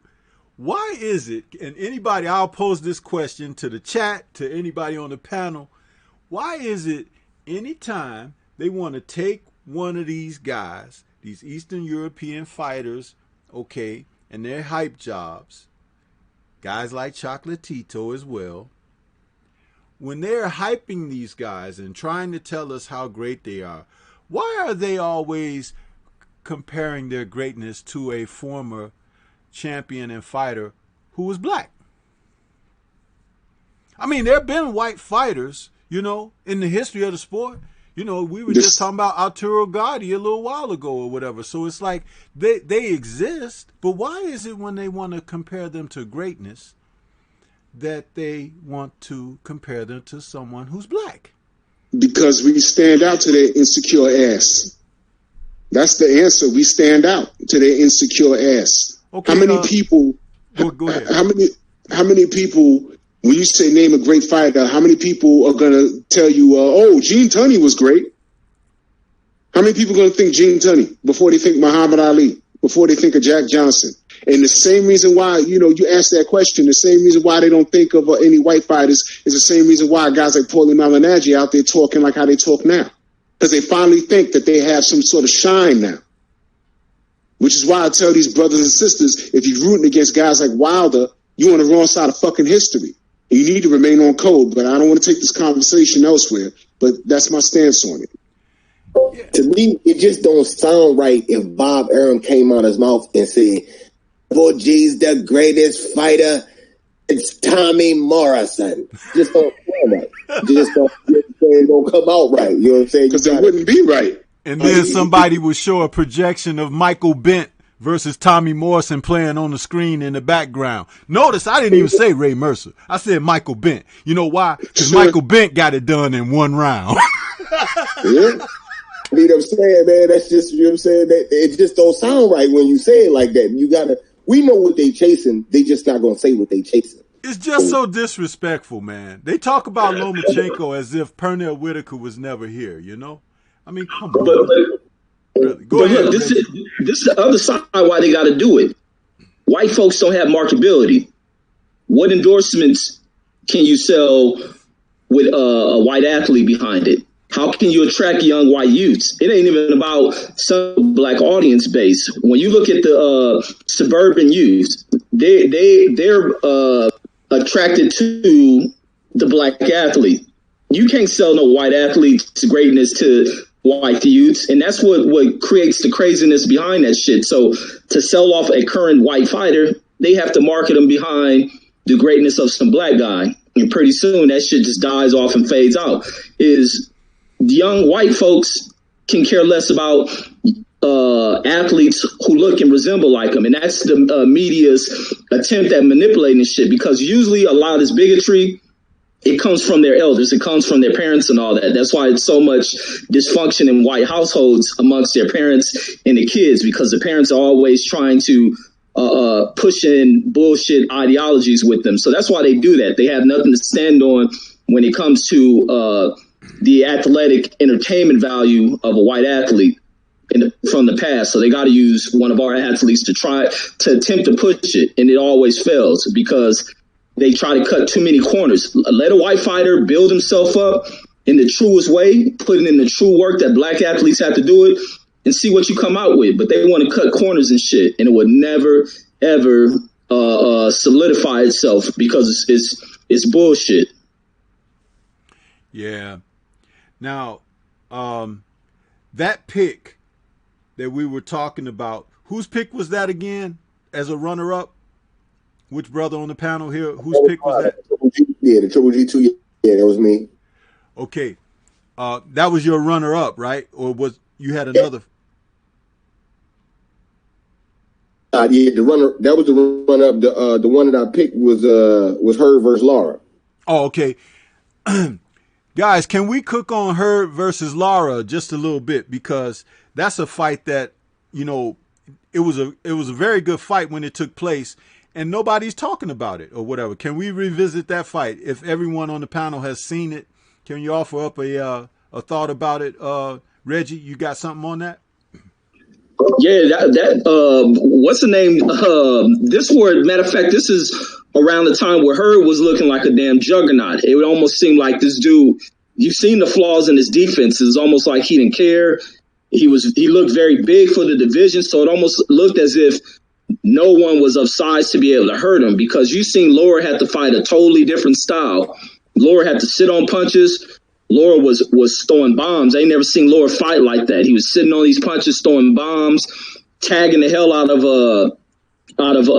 Jared Hurd, and it was of no effect. Hurd just kept coming forward at him, trying to outwield him. You know, the war of attrition. Even though his war of attrition wasn't to throw a high volume of punches. Laura was throwing away everything, trying to get this guy up off him. We just kept coming like some damn villain from a horror film, and it was nothing he can do. And he faded, and in Jared Hurd fashion, he just turned it up on him, man, and he got the nod on that one. But it was a good fight. It was a very good classic fight, and seeing the side of Laura I ain't never seen, because they always try to knock Laura on his style of fighting. So, like you said, how for them to ignore that, there we go again. But it was definitely a very good fight. Yes, it was. Supreme, why don't you give us your thoughts on the fight, since that was your pick? Like Reggie was saying, I definitely say it was a great fight, back and forth. Laura came out in the beginning of the fight like dropping bombs and showing that it was going to be a fight. But Hurd outlasted it like how he normally does. I know in the last couple rounds, if you're not right with Hurd, you're gonna have something to deal with. If you don't have the stamina, if you're not in shape, it's definitely gonna come back to bite you in the ass. When it comes to Jared Hurd. But yeah, man, definitely a great back and forth fight. When you think of fights of the year, you think of guys going back and forth. It was a fight that he could have lost if he didn't have a knockdown at the end of it as well. So, I mean, to me, it's just like great fireworks back and forth. That's what I was looking for. I was looking for fights of the year. Yes, it was. My thoughts on it very briefly. I thought it was a fight that told us a lot more about Lara than we knew. So a lot of people didn't like Lara's style typically in the division, because he seems and comes across as a defensive specialist. He's looking to protect himself first, and he's reflecting tactical offense in a fight to score and not be hit and everything, which is the name of boxing. But what he showed me against Hurd was Hurd's physicality was a problem, and that physical presence, but he's got fight in him at the end of the day. And I think that's the most dangerous thing about Lara, because a fighter like that has that, but he's a defensive guy, he's like a cornered cat. And you know what a cornered cat does when you corner him, what he's going to get out that corner. And I like that. And I want to see him. He's still getting to be a little bit older, but before he gets too far away, I want to see him in there with some of these other guys, because what he has inside of him, I don't think some of these other guys, and I'm not saying any names, but I don't think some of these other guys are as tough as they think they might be. And a fighter like him, he can expose that. Drew, what are your thoughts on Hurd and Lara? To me, that was an instant classic. I knew that fight was going to be good. I didn't know it was going to be good on that level. First of all, that was the fastest start I've ever seen from Erislandy Lara. He started so fast because he was landing. And this guy, Jared Hurd, he likes blocking punches with his damn head. And first of all, I don't know, how the hell does he make 154? I swear to God, they play games with that scale, because he looked like he's like 205. Yeah, that's a big kid. He's big. He's a big kid, man. He's a big kid. 154, get out of here, man. But it played out how I thought. I didn't know that Lara, I mean, you know what it is? He fell in love with the target. He's like, man, I can hit this guy. Hopefully he'll just wear down. But as the rounds went on, I've noticed that every time Hurd landed on Lara, it was a problem. Yeah. And then the age started to set in, and I'm like, oh shit, we got to fight, man. It was a classic boxer versus a puncher. That's all that was. And if the puncher can stick around late and maintain a minimum damage and with no real trouble, no real stamina trouble, and if they land late in that fight, if that boxer is not on their toes, man, it was a problem. And it was tight up until that last round. And you saw it as the fight progressed. Lara went from being in that fight to almost being out of that fight, which is why I wish they brought back 15-round fights. But that's just me, because that separates the men from the boys, man. And Lara, if he don't get dropped in that round 12, man, he wins that fight by maybe a round. Maybe a point, maybe. But Hurd, that was fatigue, and that was Hurd chipping away at him, man, because every time Hurd landed on Lara, there was an issue. I said, oh, man, he's hurting this guy. And Lara really needed to get on his bike, but he got a lot of ego in him when he mixed it up when he didn't really need to. And Hurd is a big boy, man. And at 154, if he touched you, it could be an issue later. And we saw that issue. And he got the nod. And that was why it was called correctly. And, shout out to Swift Hurd, man. But that was a great fight, man. That was a great fight. I was standing up. That round 12, I was like, oh, shit. It was crazy, man. That was a great fight. Yes, it was. And I would like to know what Hurd weighed on fight night. It don't matter what he weighed in at. I would like to know what he weighed when he walked into that ring. That will probably tell us everything. He was probably 175, man. He's a big kid. Yeah, I would say 180 maybe. Supreme, did you give your final thoughts on that one, or did we start with Reggie? I'm sorry, I'm trying to keep up here. Yeah, I gave mine. Okay, great. So let's move on to anybody else. Before we move on, anybody else have a different pick for that year, 2018, as a runner-up that might draw the interest of the panel? Well, hell yeah. Reggie said, hell yeah, let's go. We all know that I'm sorry. You go ahead, Reggie. I know what you're gonna say, but you go ahead, Reggie. Man, I got two of them. Terrence Crawford versus Jose Benavidez was my runner-up. My fight for that year was Badu Jack and Adonis Stevenson. Okay. Ooh. Okay. Ooh. Let's cook on that Adonis Stevenson and Badu Jack. You missed one, Reg. You missed one, but go ahead. Was that you, Drew? He stole it from you? No. He missed one. We all overlooking one because it's so obvious. Oh, which one? Which one? I think I know what he's talking about, but you go ahead and start cooking on this. We'll come back and go ahead on that. Badu Jack and Adonis Stevenson.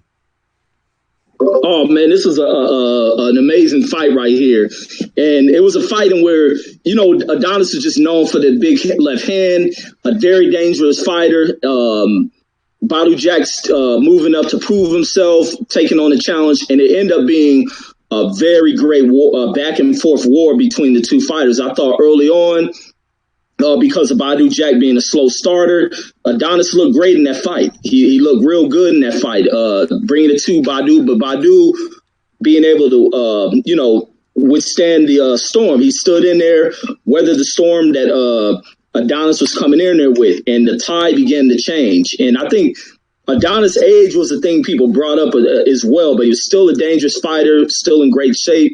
But Badu started to turn on towards the middle of that fight, and he started to slowly break Adonis down. He started putting a real good beat down on Adonis, and ultimately he didn't get the victory, in which I thought he won the fight by maybe a round or two. But you fighting over in the guy's hometown, but it was a great fight. But I think that fight right there took a lot out of Adonis Stevenson, especially Adonis being the guy who wasn't very active in his career. But it was a very good fight, a very dangerous fight going in there as well for Badu Jack. And it was a classic back and forth battle, in my opinion. But for him to go up there to Canada and fight that kind of fight against a knockout artist like Adonis, it was a great fight from both ends. And Adonis was able to retain his title. And I thought that was the fight that stood out for me in 2018. But I got to know which fight Drew talking about. All right, Drew, drop it. Y'all forgot that was a Wilder versus Fury? I didn't. That's what I had as my runner-up. I had Wilder versus Fury 1 as my runner-up. Yep. That was the runner-up. That was the runner-up. But Stevens versus Jack, man, that was huge. That was huge. Man, what is up with Badu Jack getting off so late? He doesn't start early enough. So by the time the fight ends, he's been in it just enough to lose by a point or two or catch a draw or something. It's like he's never out front. Bring back 15 rounds. Maybe that'll give him more time. Yeah, because it's like he appears to be a 15-round fighter. It's like he just gets cooking around eight round. It's like, so and it will be all his fault. All that Gucci in the Mayweather gym make you start slow.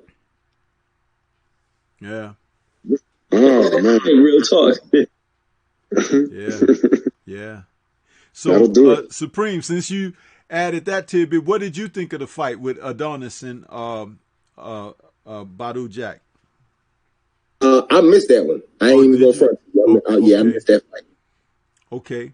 So, Drew, any last words on Badu Jack and Stevenson? Badu is a late starter. I know there's a guy that's at my gym. Damn, you just reminded me. I got to call him too, see how he's doing. Who knows Badu personally? The kid's a pro fighter. Badu's just a late starter. He had the tools to beat Adonis because Adonis was there to be taken, as we could see what happened, unfortunately later on. All the tools in the world, but he shoots himself in the foot with his own style, man.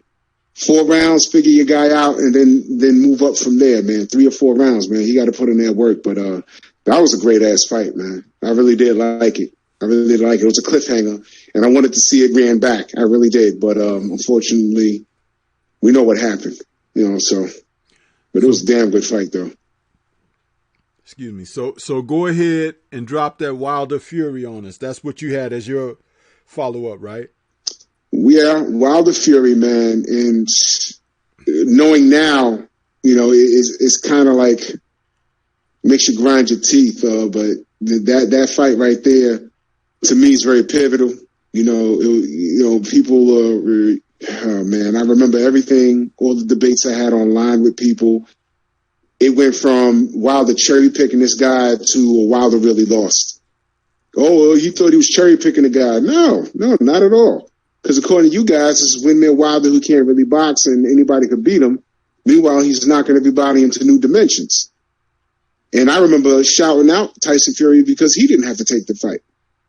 I remember saying, yo, big up to the Gypsy King, man. Thank you for having the balls to get into the ring because AJ didn't have it, And you got your shit in shape, and I believe that he could come back just like how he left. And it was a classic fight. A bunch of knockdowns, two knockdowns, three knockdowns, but one was blown. And I had Wilder winning by a round, but we all know how it played out, whatever. And it was a classic fight. Fury was up on his toes, a lot of feints and throwing a lot of jabs, and he ate the deck when he felt that power. He got his ass knocked down in the 12th and got up. Shout out to him. But it was a classic fight, and I think they robbed Deontay. And we all know the rest what happened moving forward. But it's hard to believe that was 2018, but I remember it like it was yesterday. I know it seems like it's so much closer, doesn't it? Yeah. You know why that is? That's because we're not getting the fights that we want. Right. And the rematch was delayed a year.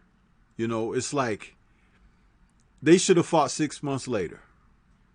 That's right. It's just not happening like that enough in the sport. So when you see a quality fight that they're going to run back, these guys are actually taking a calendar year to do it. Remember Harrison and Charlo a year later.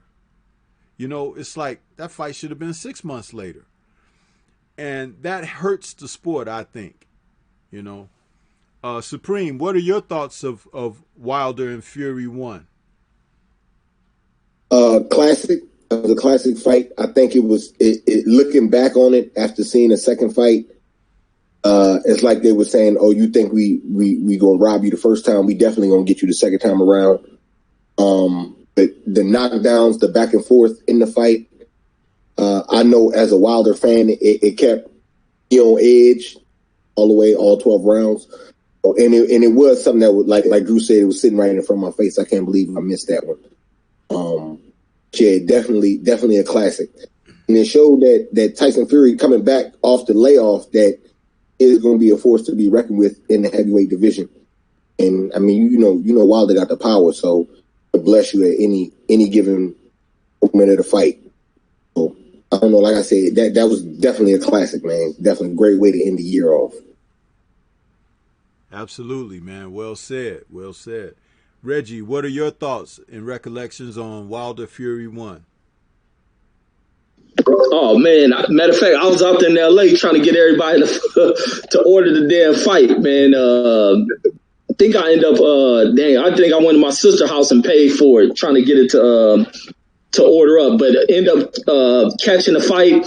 And it was a brilliant affair. And matter of fact, it was such a great affair that it brought the heavyweight division. It did everything to boost up the heavyweight division, to bring attention. Ultimately, the sport of boxing, especially when you didn't have a star name that was out there. You got some names that are out there who were still trying to build themselves. But once the heavyweights are back, boxing is back. And these two giant of heavyweights going in there, putting on the kind of war they put on, was an amazing fight. And then to watch Wilder put this dude to sleep, the controversy that was led behind it with this clown Jack Reese, allowing Tyson Fury to get up, and that kind of being the storyline when it comes to who Tyson Fury was, the development of his career, but ultimately bringing more prominence to Wilder as well, being a guy who can knock anyone out at any given moment with that right hand.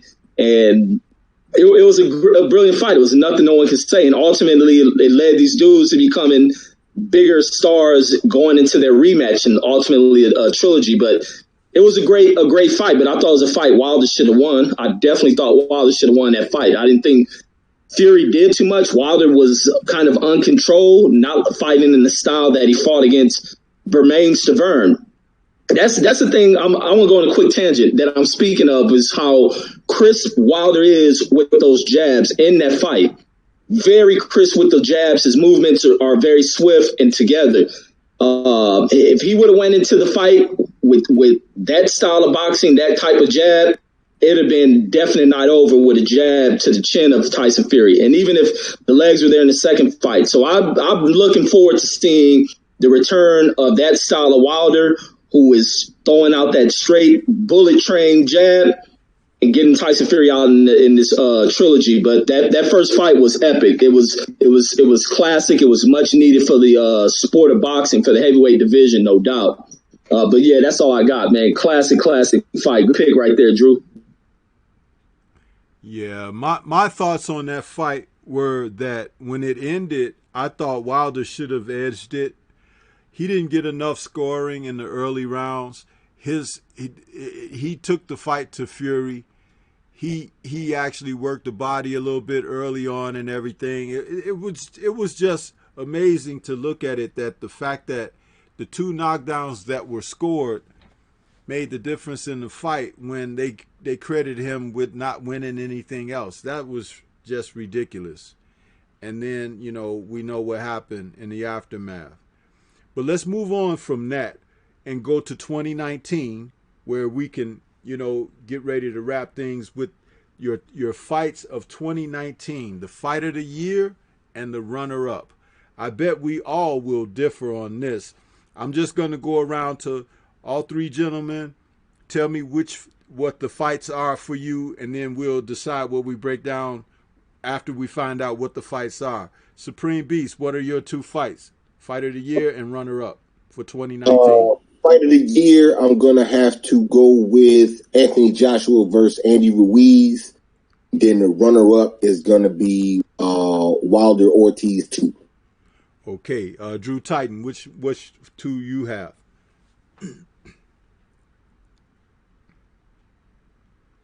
Drew, you there? You're on mute if you're there.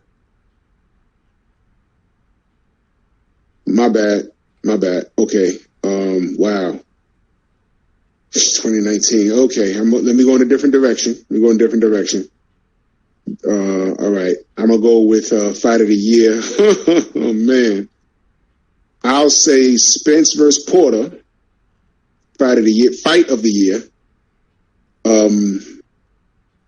Then I'll go with,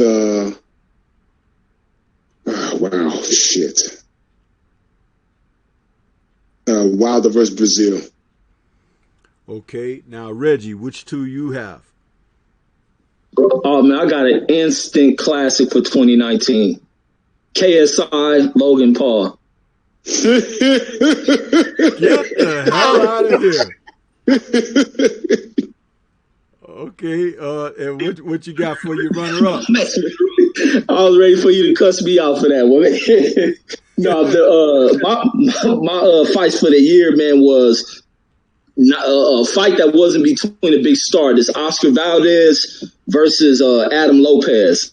That fight right there, I hope we talk about our fights. That one was that was a damn good fight. Yeah, this was a very good fight. And also made so many good damn fights, but I got to definitely go with Harrison Charlo as the second fight.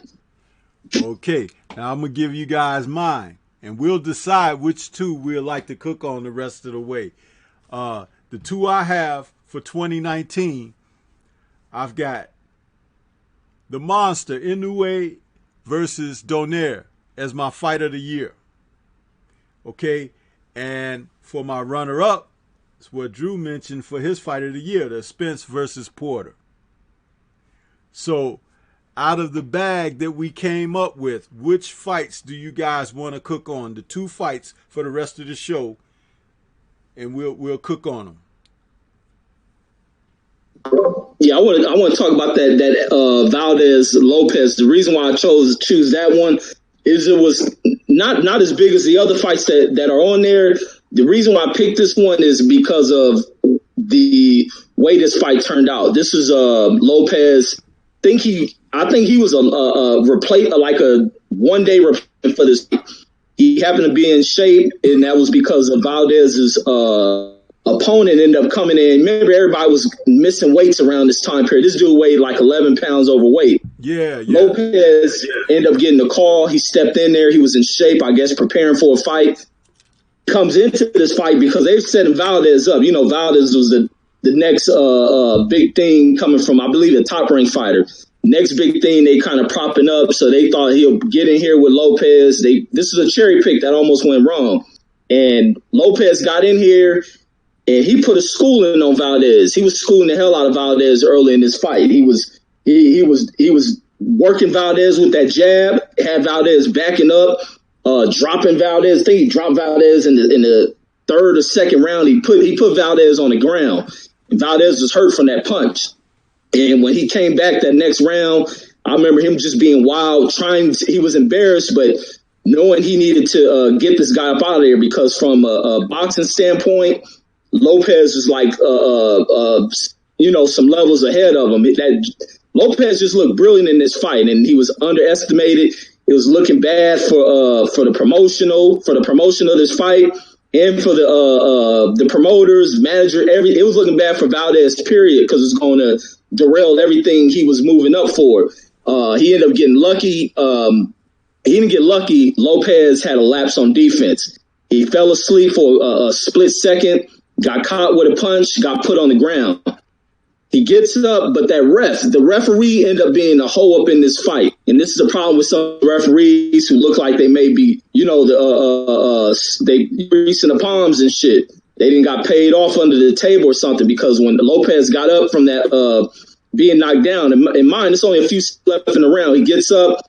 The ref is telling him if he takes any more punishment, he's stopping the fight or some crap like that. Valdez opened up because he had the fighter down, trying to open up, but wasn't really landing nothing. Ref moves in to stop the fight on some BS. The crowd, which was a Valdez crowd, let them hear. They were displeased with what happened. It wasn't fair to this fighter, and ultimately kept Valdez in this in the winning circle in the fight that he was getting his ass whooped and got embarrassed by a one-day replacement. But yeah, that's my fight right there. Okay. Supreme, let's go with yours. Fight of the year. Go ahead and cook on it. I'm gonna say my fight of the year for that year was definitely Anthony Joshua versus Andy Ruiz. Same situation that Reggie was just talking about. This is a replacement. It's coming in for Gerald Miller. So he did the dumb bullshit with all the drugs or whatnot. Andy steps in. It's overlooked. Everybody thinks that he's going to lose. I take myself back to when I watched the fight. Everyone in the room not believing that I'm telling them, like, yo, I seen Andy Ruiz fight. I think he could beat AJ. He got good hand speed. Telling you could catch him slipping. No one wanted to believe me. And then actually watching the fight, AJ gets the knockdown. Believe the third round. And then after the knockdown, he tried to jump on him a little bit too fast. Andy caught him on the top of the temple, and the rest was history. And, it showed that it was a great upset, one of the biggest upsets out. It showed that AJ is vulnerable. He's not hyped up. He is a hype job. And bring that shit to America. It was just so many things that a long time of being hyped up and dodging the real champ. And finally, when you see him get exposed like that, it just made it oh so sweet. So him going back and forth, and then Andy getting him up out of there is definitely why I say that's the fight of the year, in my opinion. Okay. I don't think there's a bad pick amongst us. Drew, cook on your fight of the year. Wow. Man, there's we got a bunch, man, but let me let me go off the grid with y'all then. Since you picked gave it already, didn't you? I mean, I was just letting everybody talk and cook on their pick because we had differing picks. I thought you had given it to him. Yeah. I gave Spence versus Porter. Yeah, it was a pretty obvious pick. Well, leading up to that fight, we knew what we had with Porter. With your man, listen. Regardless of how we personally feel about the fighters we talk about, one thing we can agree on is their skill set. And Porter, you know what you're getting in there with him. There's no laying down. Porter's a dog. He's a dog. And we knew he was going to work Errol. And a lot of people were saying, yo, can he handle that dog on that level? You know, because to me, you know, Errol looks like, Errol looked like, first of all, he looked like a 12-year-old boy. To me, he looked like a kid. You know what I'm saying? He's still a kid, but, you know, he looked like a kid. He looked like that little kid with that weird-ass smirk, and you think you're going to take his lunch money, you end up kicking your ass. That's what Errol looked like. And he got in there from the first bell. None of those boys was playing in there, man. They were fighting to win. And the fight was pretty even until Errol dropped him on his ass. In fact, I think Sean may have been up in that fight. If I remember correctly, Sean may have been up. I haven't watched it in a while, but Sean may have been up until he got dropped, you know. And, you know, Errol, he fought a fight that he didn't have to fight. You know what I mean? I think he could have did something different, but I think his ego was more involved in that fight. But that right there was a welterweight. That was another welterweight classic. And I like to see classics in this era. I really, really, really do. Because you don't get many of those. You don't get many of those. And that was a great, great fight to watch, man. That fight had replay value, much like how Thurman and Porter had replay value. You know what you get with Sean Porter. You know, shout out to Sean Porter in the ring. Notice I'm saying in the ring. Shout out to him in the ring. You know what you get with the guy. And that was the instant classic, in my opinion. And Errol showed us who he was.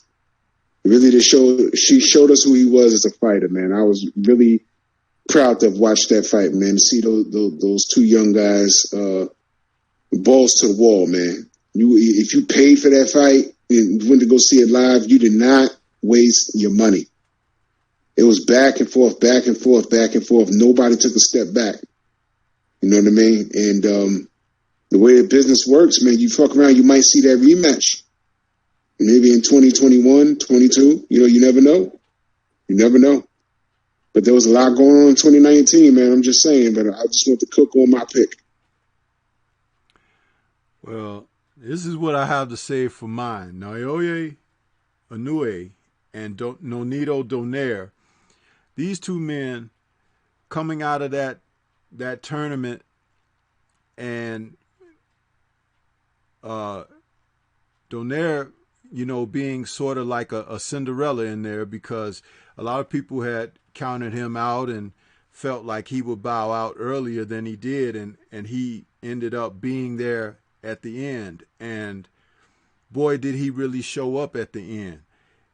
Nonito Donaire was able to show that he had learned from his previous losses in his career, and even at an elder statesman position against the young monster, he boxed and he showed some skills. He set shots up. He countered. He nailed the guy with clean shots.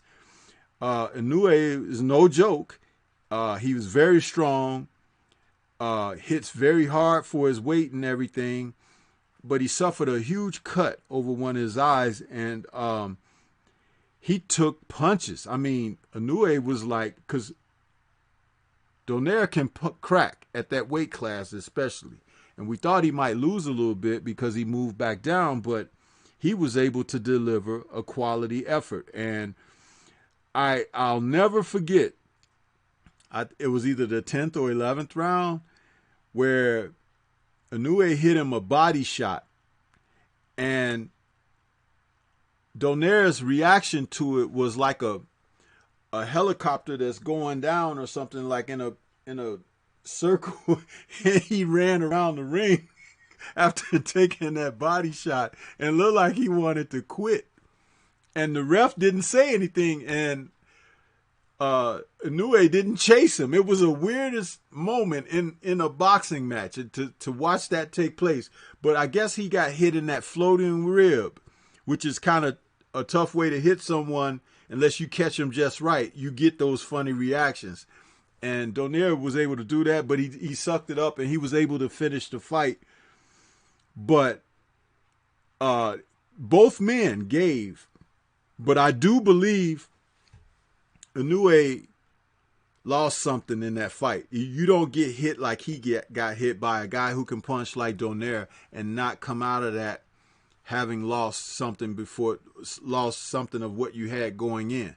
But I thought that for little guys, that was one hell of a fight. And I'm glad that I had an opportunity to see it because, you know, just hearing about it or whatever was one thing. But when I was able to go ahead and tune in to it for myself, wow, what a fight, man. And it's like, that's what makes boxing when you see that. And then the respect that the two fighters showed for each other after the fight and everything. It was like really good. And it was one of those matches that if you happened upon it and sat through it, you were totally engulfed in the action. And we're glad to have sat there and seen it live. I saw it on a replay, but that was the feeling that I came away with. I was like, man, this is a damn good fight. And as Lawrence Williams and several of the other brothers in the chat was talking about IBT, Immortal Boxing Truth, he says that, you know, not enough attention is given to the smaller weight classes. And they're absolutely right, because in the smaller weight classes, it's boxing too. And I thought that this was one of those fights that could have been on HBO, that could have been on Showtime, and people would have been better for having seen it than not seeing it.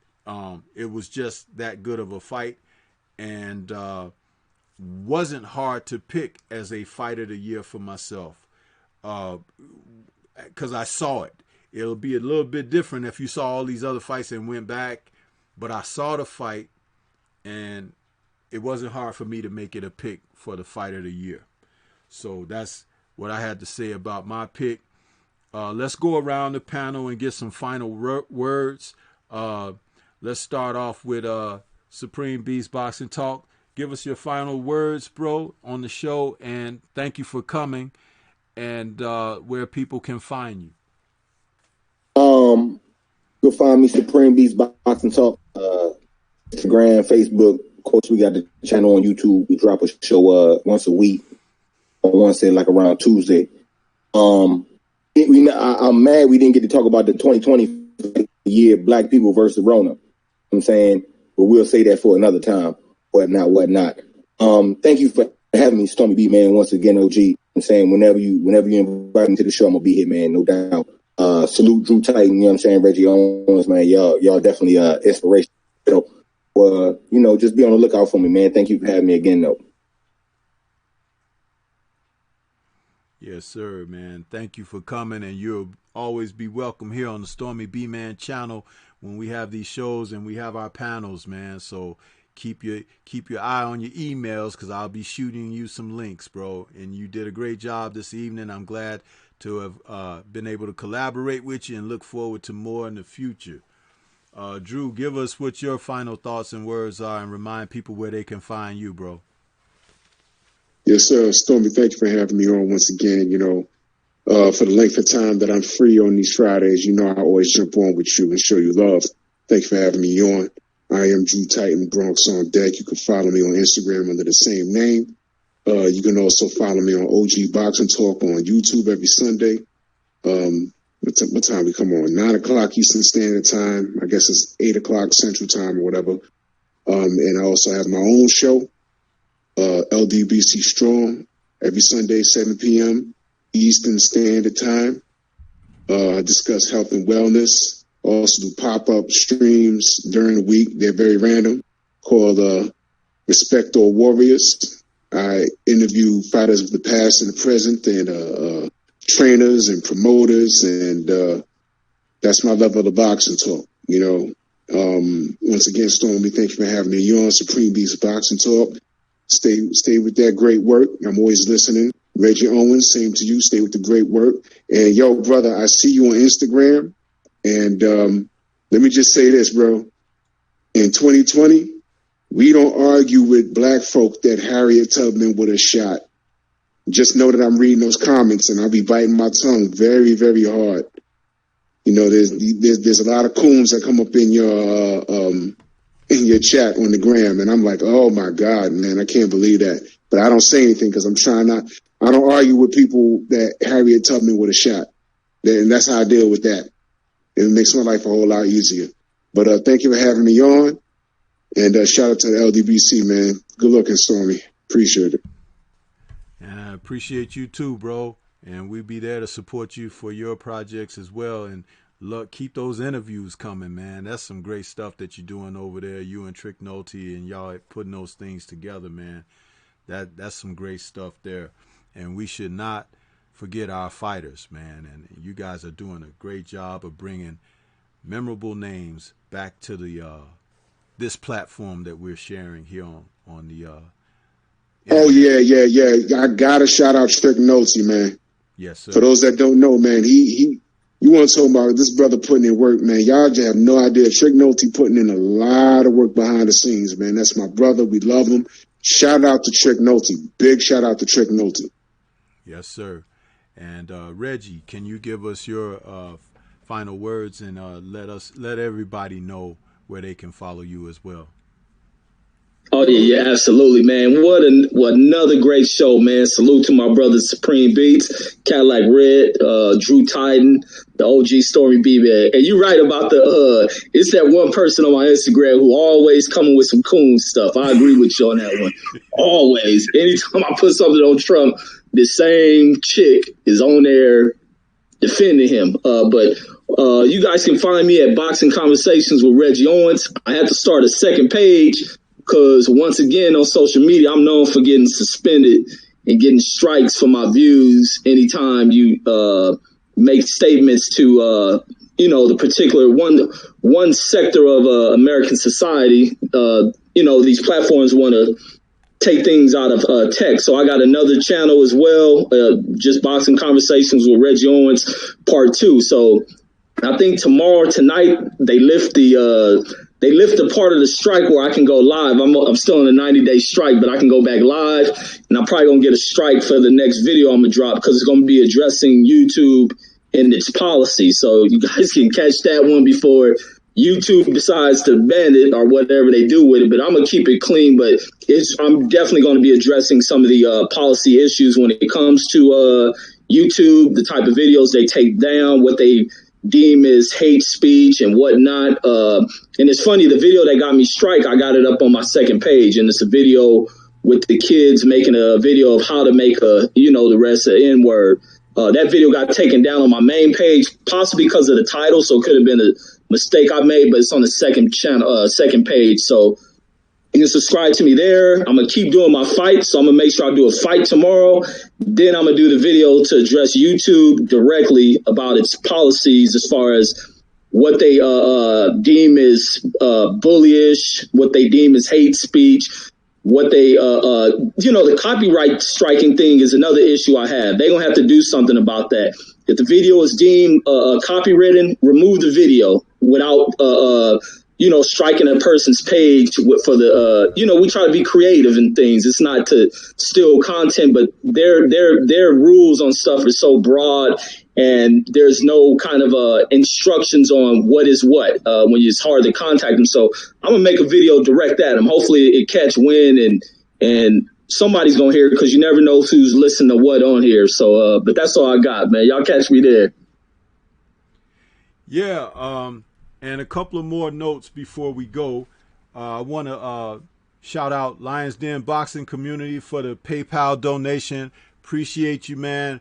Appreciate the support and the love. And I hope you enjoyed the show this evening. Also, PayPal donation from Ronald Finkley. Thank you so much for that. And another PayPal donation from last night's show for Nathaniel Powell. gave a PayPal donation. I want to say thank you for that, man. It's like, appreciate the support. Because I don't have a super chat button or whatever, when people do the thing, the little man don't come up yet or whatever, but you know, that'll come.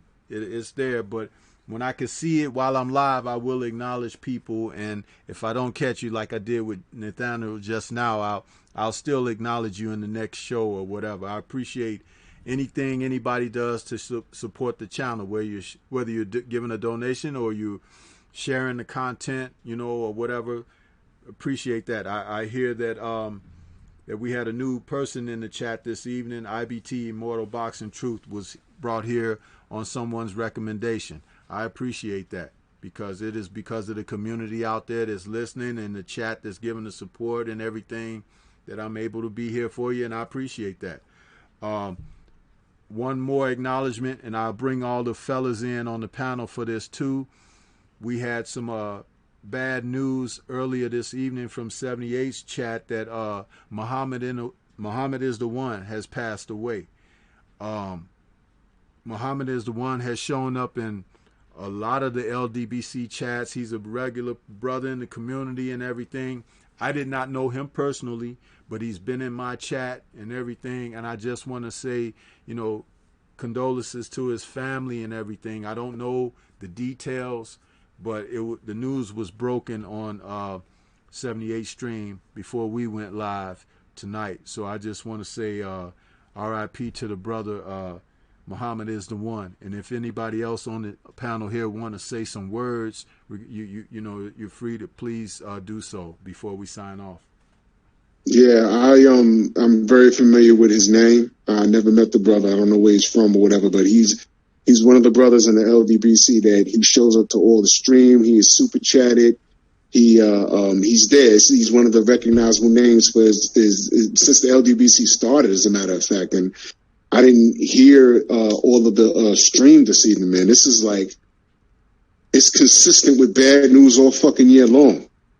You know, oh my gosh, man. I'm so sorry. If his family or someone that's close to him, please send my condolences, man. I don't know, man, if there's any service information, because someone put up a picture on somewhere on social media or something. I don't know, man. Oh man, this is the first time me hearing this. But the brother was on everybody's stream all morning, you know, from Junior the Truth to Trill to you know, Cali to the Fanon. I don't even know how old the brother was, man. Oh man, this is just horrible news, man. I'm so sorry, man. Shout out to Muhammad is the One, and my condolences to his family, and you know, we're LDBC. We are a portion of his family. We don't know everybody personally, like, you know, face to face. You know, we never broke bread face to face, man. But we're a unit, man. We're a cohesive unit. We're family, man. And if anybody has any information in reference to, like, you know, services or, I don't know, man, just reach out and put the information out, man. This is just sad information. It's just consistent with what the hell's going on this year, man. I'm just so sorry to hear this news. I'm so sorry. Hey man, big condolences to the fam, man. Ever since I've been messing with the LDBC and following everybody, I've been hearing of Muhammad is the One. It definitely kind of took me back for a little bit. But know one thing for sure, he would definitely want you to grab your shorty and give us some of that Thin Tin Yang tonight in his name. Believe me. Yeah. Man, yeah, man. R.I.P. Muhammad One, and condolences to the family, man. I hate to hear about the loss of life, man. That it rubs me. Death rubs me the wrong way. I didn't experience it young in life and throughout life, so man, I hate to hear that. But condolences to the family. Yeah, I just feel like you know, it's with all respect that we don't forget our brothers and sisters who are out here. And, you know, though we can come together on these shows, panels, and streams and share a little bit of time, debate things, laugh, and have a good time, we never know what somebody is dealing with behind the scenes, which is why I always try to keep on my channel. I try to keep things light as far as, you know, interacting with people and being respectful and things like that. And people have followed that here on this channel, and I really appreciate that. I just want us to be connected as a community for what we do here, because it does enrich lives. It does uplift the sport when we're able to come together in a positive manner and do these things that we do. It's never to be forgotten that, you know, there are things that with purpose in life. Okay, listening to one of these shows or someone's videos or calling a fight or whatever it may be a bright spot in somebody's day who is otherwise having a hell of a time at it, you know. So don't forget those kind of things, and take it to heart that when you do what you do it with some love and care and some compassion and consideration, because you never know what somebody's going through, you know. And that's pretty much what I have to say about that. If anybody doesn't have anything else to say, I want to say thanks to everybody that's out there in the chat tuning in to us this evening. I think I probably have my highest live stream chat participation as far as the thumbs up. It's like 40 something, you know, like almost 50 thumbs up, which is pretty cool. Appreciate that. But it's due to the brothers that participated on here with me and gave quality boxing conversation, and that's what we aim to do, and we want to do it even more and more. So this is Stormybman. This was the Friday night chop session, episode number 59, and we called it the top fights over the past 5 years, fight of the years, along with their run-up. So I want to say everybody have a wonderful weekend. You know, tune in to the In the Eye of the Storm. We got Best Fight the Best, BFTB Part 2 tomorrow morning at 10 a.m. Okay, and that's a follow-up show. He was on there with us last weekend, and he's going to finish up this weekend. You know, BFTB have a lot to say, man, so we had to spread it out over 2 shows. So he'll be back with us tomorrow morning, 10 a.m. Central, for In the Eye of the Storm. Appreciate everybody that's out there. This is Stormybman. For my panel, we had Reggie Owens, we had Drew Titan, and we had Supreme Beast Boxing Talk. We're going to say goodnight to everybody. Peace. Have a great weekend and stay safe.